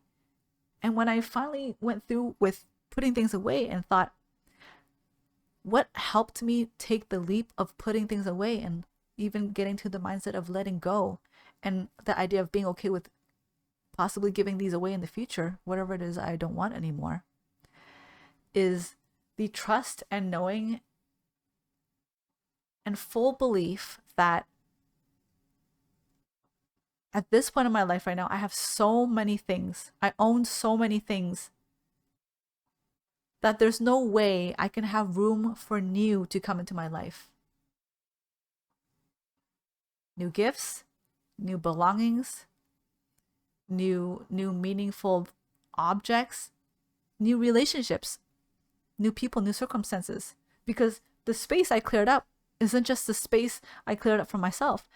Having this much space will also allow me to have another person in here, whether it be friend or lover or a fur baby, a pet. Having a physical space will not just allow for new material things to enter, but even for new connections to enter. They can actually physically fit in here now. And when you have new connections fit into here, what do new connections bring you? They naturally bring you new opportunities and new experiences. I can't have new as long as I'm holding on to the old, or what currently is.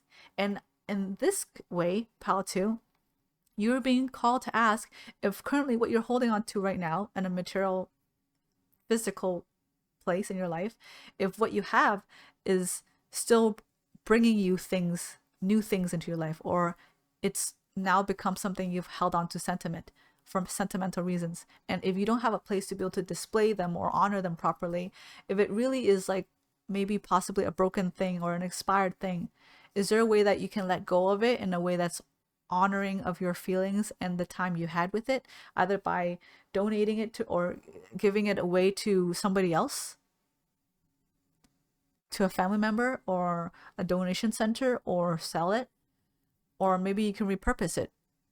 Maybe it could be repurposed as fuel for Kindle for Fire, or you could take apart the components and repurpose it to fix or use it for something else so it could still live on in another way, right? Survival hoarding is in our subconscious to survive.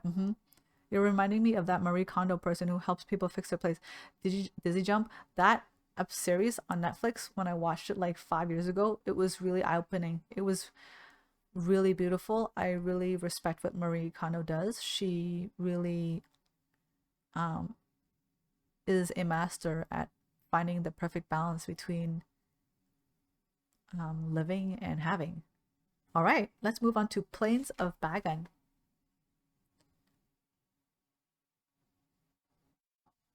South. Plains of Bagan is south. So far we have 2 souths. Very interesting. Plains of Bagan, Myanmar, 156. Energy focus, deliverance. Location, Mandalay region, Myanmar. Lower world past. Let's see what it says. Whatever the grievance or trauma that has shaped your life, whether done to you or of your doing, know that it can be rectified.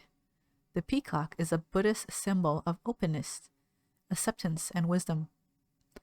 This bird's ability to eat poisonous plants without being affected, I didn't know that, made it synonymous with the great bodhisattvas, those who, motivated by great compassion, seek to attain Buddhahood for the benefit of all sentient beings. For them, delusions are the path toward liberation, and they can transform the poisonous mind of ignorance, desire, and hatred into the thought of enlightenment, mirrored by the colorful display of a peacock's tail feathers. Be open about your past and accepting of the steps you must take. Be that further explanation, an apology, or keeping a promise. Learn from what has happened, and you shall be released from the bad feelings in your heart and from the hurt or disappointment caused to others. This could not be more like aligned with Pal 2's energy right now. And it really ties in perfectly with the first card. Okay, so I don't really have to say too much about this because that's self-explanatory. So middle world, present. The present moment. The wonderful panoramic views of thousands of temples make Bagan one of the most breathtaking of all Buddhist sites. From the reign of King Anahurata, 1044 to 78, until the forces of the legendary Mongol Emperor Kublai Khan overran the area in 1287, more than 13,000 temples, pagodas, and other religious structures were built. Wow. As soon as I said that, a flea or a fly came out of nowhere and landed on my book. I don't know what that means, what omen that means. And I blew it off. Today, some 2,200 remain standing. Well, that's a very little compared to before. 13,000, 13000, like there's 3 zeros. Compared to 2,200. Let me do the math. Basically, they lost 10,800 pagodas and religious structures. That's a lot. Today, some 2,200 remain standing, having withstood invasions, floods, earthquakes, and the ravages of time, and pilgrims continue to be drawn to the site. Right now, choose to find strength in acknowledging your weaknesses and turn your vulnerabilities into positives rather than trying to deny them. Wow, that could not be more resonating with the channel messages I was talking about for the first half of Before I Ate. This means admitting when you don't know or can't help, taking responsibility for your actions, and saying you are sorry. This attitude will also free you to see the bigger picture of your life today, rather than just focusing on responding to immediate problems. You know, as soon as I finished reading that sentence, I immediately thought about how the 2025 channel messages were talking about how, like, warning that people are going to split off into 2 paths depending if they choose guilt, hate, and shame, and people who choose love, empowerment, and liberation. I feel like these two piles that I'm channeling today is to help further progress either parties of each path, to help them choose a path which is in the highest benefit of good of all, of humanity. So let's read Upper World Potential. Begun by King Anahata and completed by King Kyanzita in 1089. The most important shrine in Bagan is the Shuezigon Pagoda, which is said to house bones and hair of the Buddha. Every year it attracts pilgrims for a great festival during the traditional month of Nada, which is November and December. This popular festival combines Buddhism with pre-Buddhist Nat, which means spirit, worship. The shrine is shown on this card in all its golden glory. Wow. With the Buddha in the middle and the Nats all around, an ATS. Wait, that flea that landed on my book would be considered a Nat with a G. That's weird.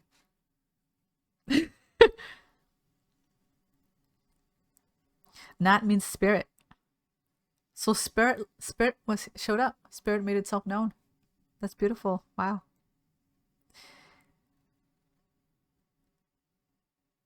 I don't even have any flies in my room. Where the fuck did the fly come from? It just landed on my page and it wasn't even moving. I'm like, is that a gnat? And then it flew away. I blew it off. Trippy. This combining of two great traditions is a reminder that our understanding of life must ultimately draw on all things. All your experiences matter and have value. That's very true. Please don't dismiss the experiences you have as nonsensical or invalid, because they are, even though they seem like they're hurting you or is detrimental for you to keep holding on to or acknowledge, it's actually the key to your freedom, to what is the next stage that you need to move towards forward in your life. All your experiences matter and have value. You are never limited to one way. Travel many paths, for life will be rich and enjoyable for as long as you are learning. So there's a ritual of deliverance. To be delivered from your past negative experiences, you need to acknowledge, forgive, or apologize and learn. Focusing now on the peacock flower symbol, recall the past experience that continues to trouble you most. Knowing that you are perfectly safe, allow it to play out again, but this time be aware of the poison. That's deep. That's definitely shadow work. The exact words or deeds that caused and continue to feed this difficulty. Yes, that is the homework. That was the 3 columns. They're addressing the middle column right now. If you were responsible for these, own up now and be sorry. Specify aloud what you were wrong to do, in full knowledge of why this is so, and be mindful that should a similar situation arise, you can choose to act or speak differently. If you were the victim of the deed or words, forgive the perpetrator and say, I release the hold your words or deeds had on me. Now they have no power over me. Know what you must do in order to avoid a similar situation in the future. You can work through as many experiences as you wish like this. Be sure not to let the process overwhelm you. A little at a time is best. No fucking way. That's exactly what I channeled on the first card before we went to the second card. And the second card just reinforced what I channeled on the first card. So I was reading the second card when I was talking the first card. I'm shitting myself right now. Okay. Let's move on to the third card. The third card is Medina or Dina. I don't know if the M is silent. Medina, Malta. 68. Medina. Energy, focus, tenacity. Location, Malta. That's quite a intriguing image, isn't it? Look, a man who's beheaded is placed over a platter for some reason. Okay, let's explore the past. Have you forgotten how to put yourself first? Rest your weary head and reflect on your past sources of well-being. Sense the peaceful presence of the knights hospitallers in the palaces, courtyards, and gardens of the beautiful city of Medina on the island of Malta. which flourished under the rule of the Order of St. John from 1530 to 1798. The teachings of great prophets such as John the Baptist, that the powers of creation is within, rather than deriving from a godlike separate entity, for example, have been deliberately altered. Wow. The teaching from John the Baptist was altered. We cannot heal others until we understand what it is to care for ourselves. Put aside your worries for other people and start doing things for yourself. You may wish to draw strength and tenacity from the Maltese cross, adopted by the Order of St. John in 1126. Its 8 points denote the 8 obligations of the knights: truth, faith, repentance, humility, justice, mercy, sincerity, and endurance. Allow the love of the Knights of St. John to deliver the healing that you need and assist you in walking the path of your life with a new sense of determination, vigor, and enthusiasm. So I feel like this might be a call for you to revise your current outlook and philosophy and principles of life. So yeah, if you were to sit down and be like, what are my principles? What values do I hold? What is my moral compass? What philosophy? It doesn't have to be an existing philosophy from like other philosophers, but like what philosophy in general do I hold to like the quality of life that I have been living? What premises have I been living on? And then analyze that and see if it's aligned with where you are now and the philosophy and the type of outlook you wish to live life with new principles moving forward, and adapt those instead. You can do the 3-column thing again. Like by the 3-column thing, meaning the middle is like questioning where you got all these philosophies and by whom and where did you receive these ideas from and whether or not they serve you moving forward. Okay, middle world, present. Today, members of St. John's Ambulance carry on the knight's legacy. Ooh. Helping those in need. Do you always look out for others? Do they constantly call on you for healing, whether through chatting, having a moan? It says moan. I'm thinking they meant having a moment or directly asking for help. I don't know what it means having a moan. Do they constantly call on you for healing? Oh, like they're showing signs of distress. I think that's it. Become aware of the energy that is being drained from you, even if this is not done deliberately.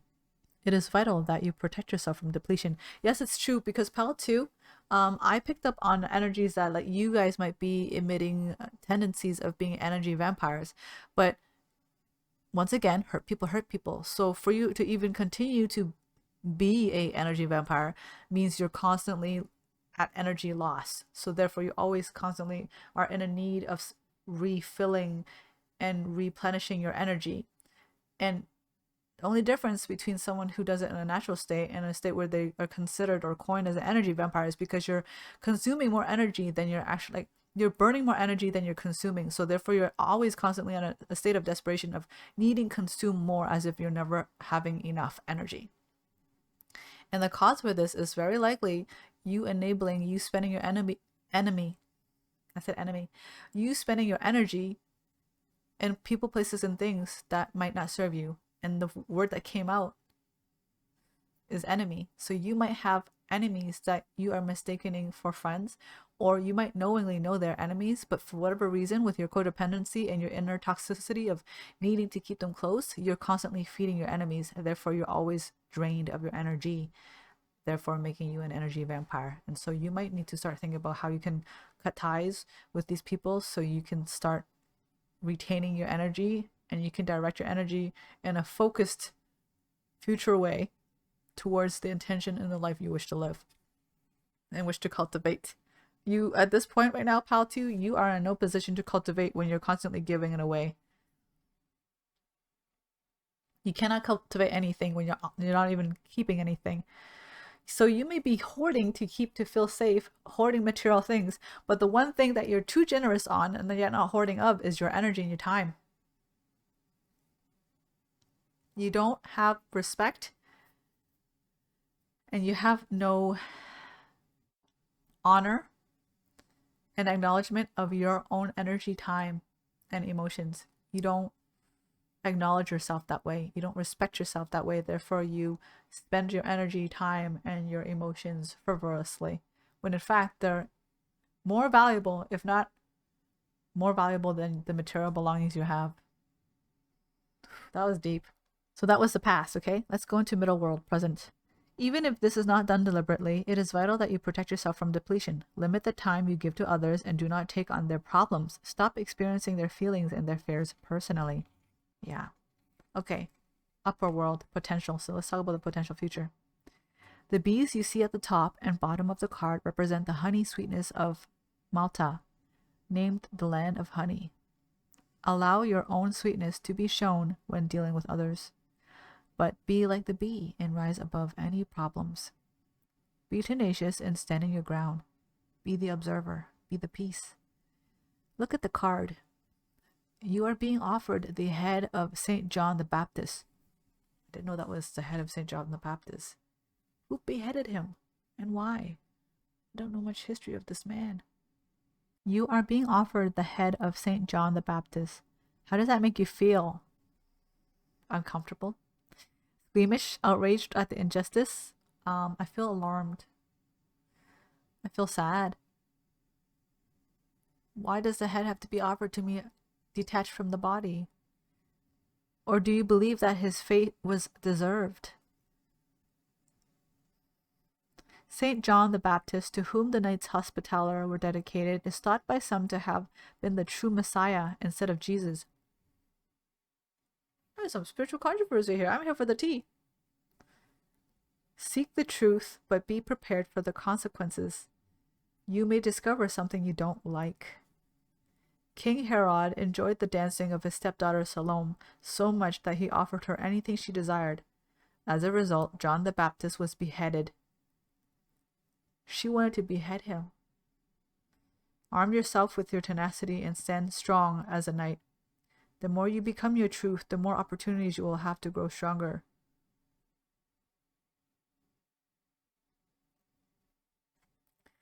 Arm yourself with your tenacity and stand as strong as a knight. The more you become your truth, the more opportunities you will have to grow stronger.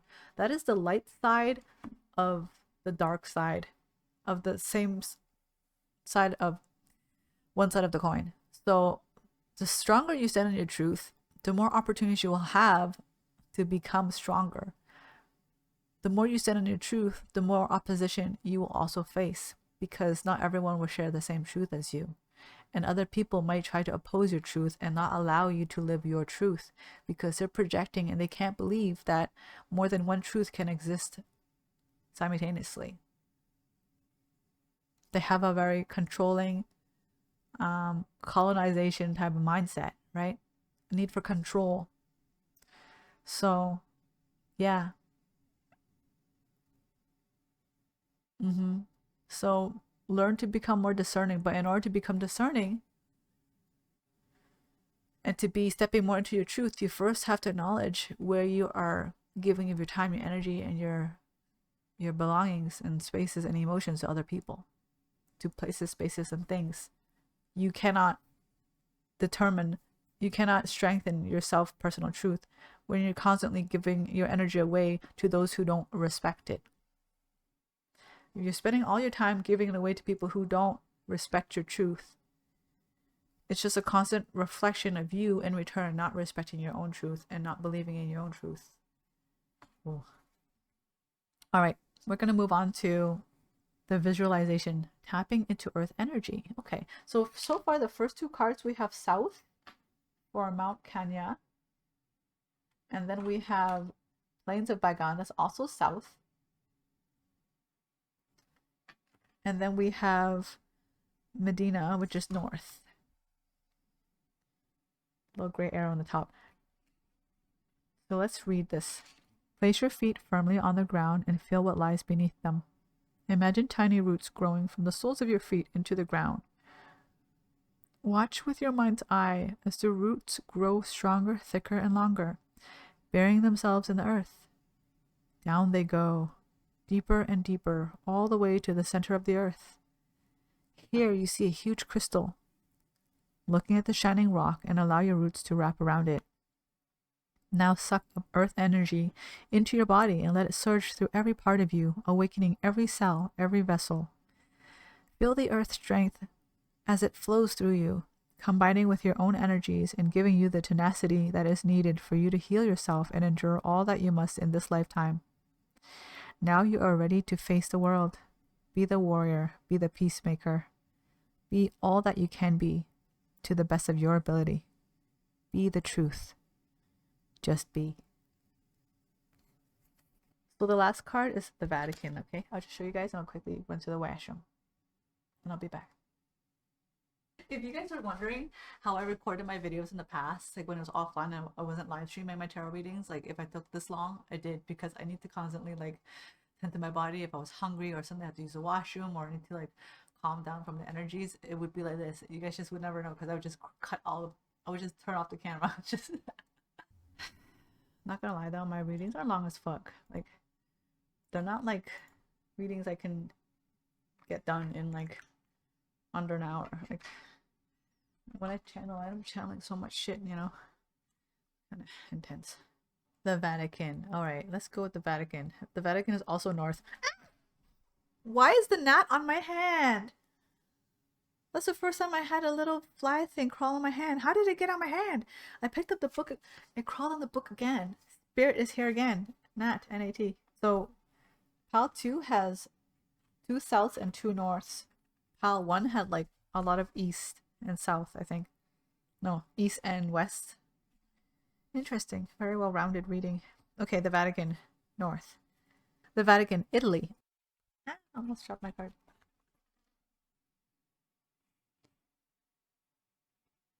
Energy focus, secret. Location, Vatican City, Italy. Alright, so let's go check out their lower world past the wisdom that has to share. What they have to share with us. Beneath the Vatican hide ancient secrets. The is either Phryganium or let me just show you that word. You see? The Phryganium? Gianum? I'm sorry, I completely butchered that word. The Okay. The Phrygianum was home to the Melisae, the priestesses of Rome's Magna Mater, Great Mother, Cybele. This temple was located on Vatican Hill, along with a temple of Apollo and a Mithraeum, which is shrine of the Mithras mystery cult. Ooh.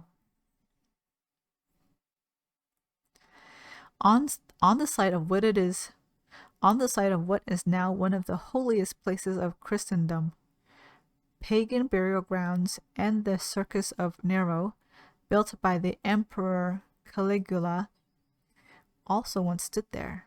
So much of our history has been erased. When records fail us, we must follow our intuition to learn from a sacred site. Are you drawn to any particular images on this card, or to any of the names associated with this place, such as Cybele, Apollo, or Mithras? Delve into books or the internet to find out more and discover the guidance that these deities offer for your own life. I'll let you look at the card one more time.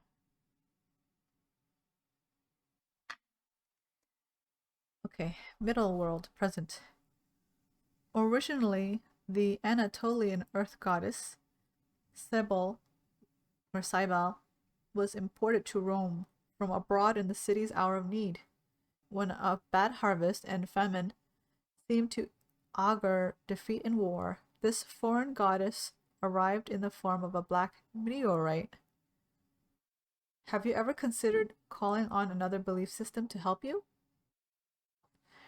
What is the significance of the Egyptian obelisk that has stood in St. Peter's Square since 1586?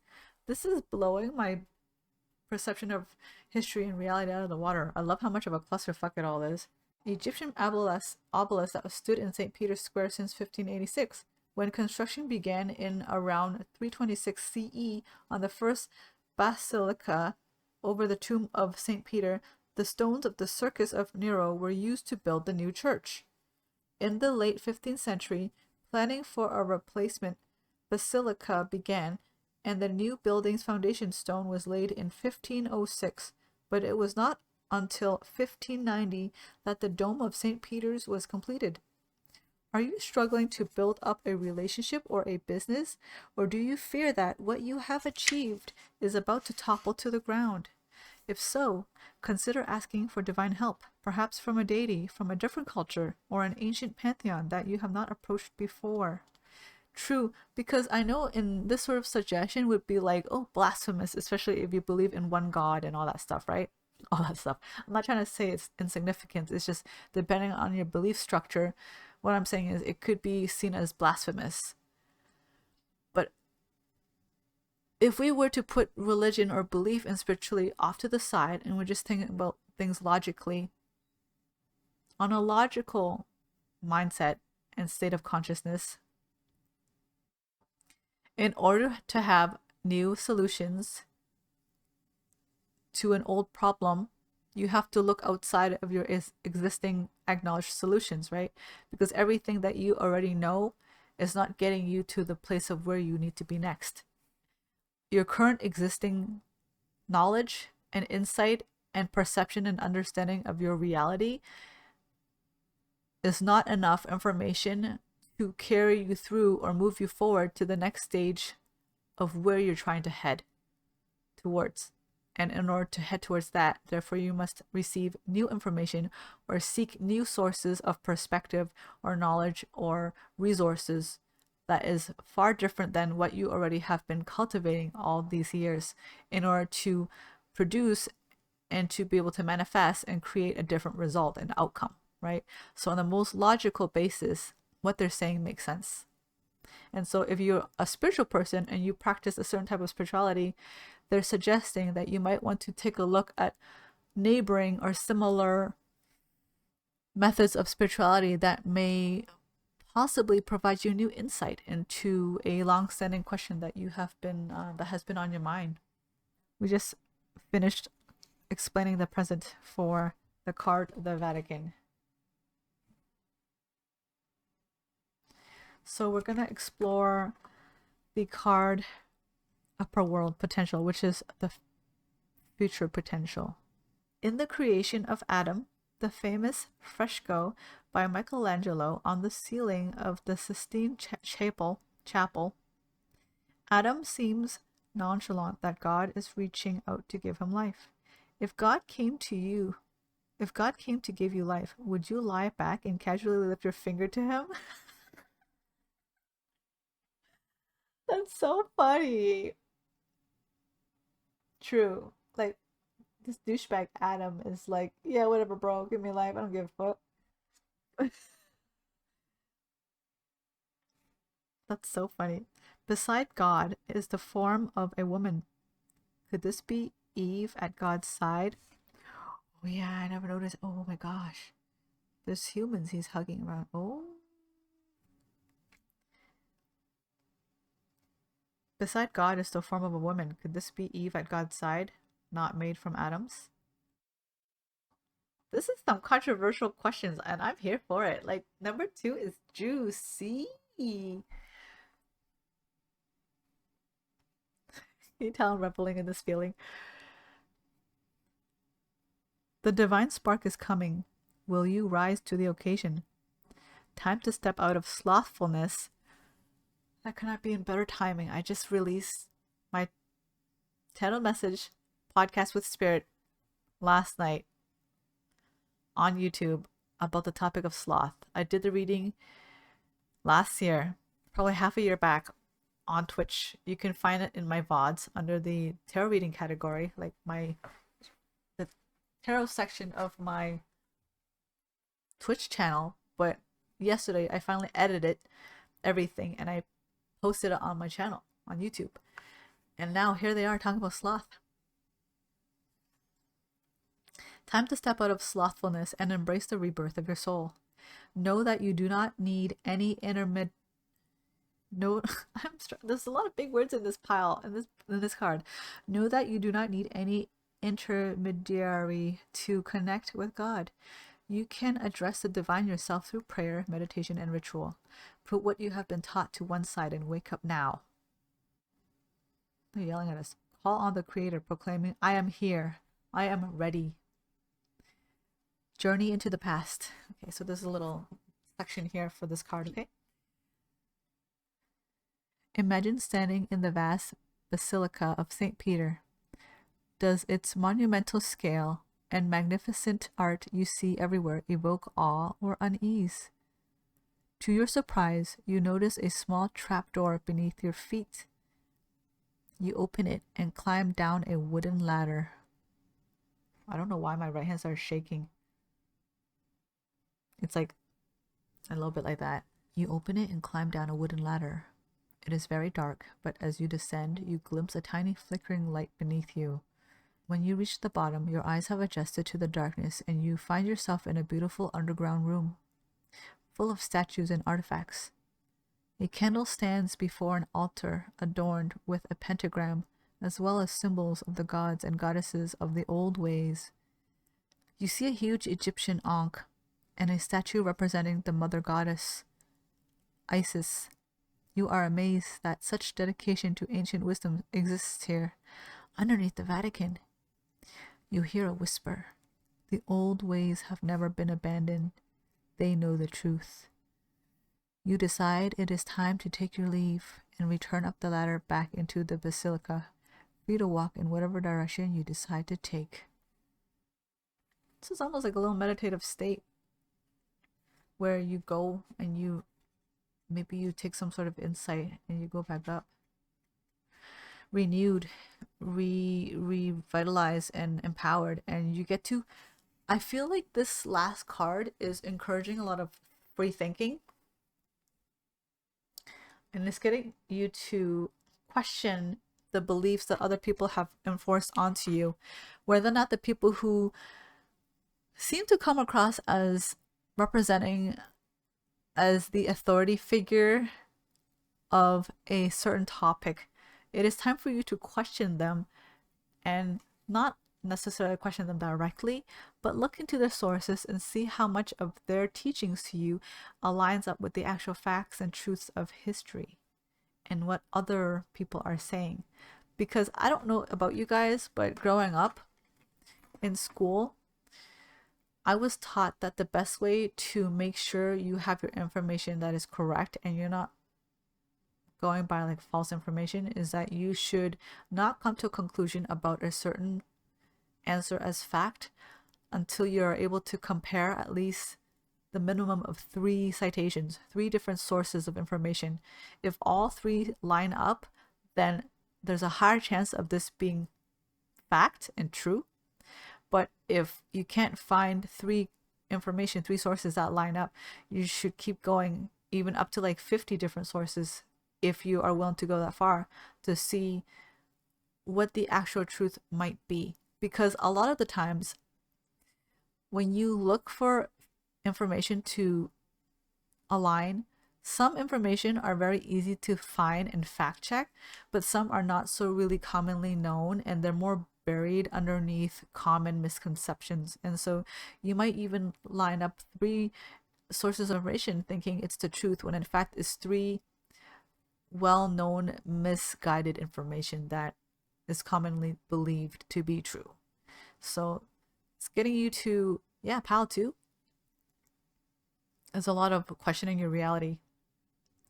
It's a lot of questioning what you think you know and shedding all the things that no longer serve you and allow yourself to think outside of the box for once, to see if you can go about things a different way, which will inevitably allow you to have a different outcome. Yeah, with that being said, that is the reading for pile 1 and 2. I certainly hope you enjoyed it and you found it insightful.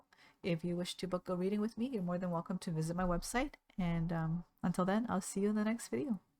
I learned a lot from both piles. Like, there were different parts of myself in both piles, for sure.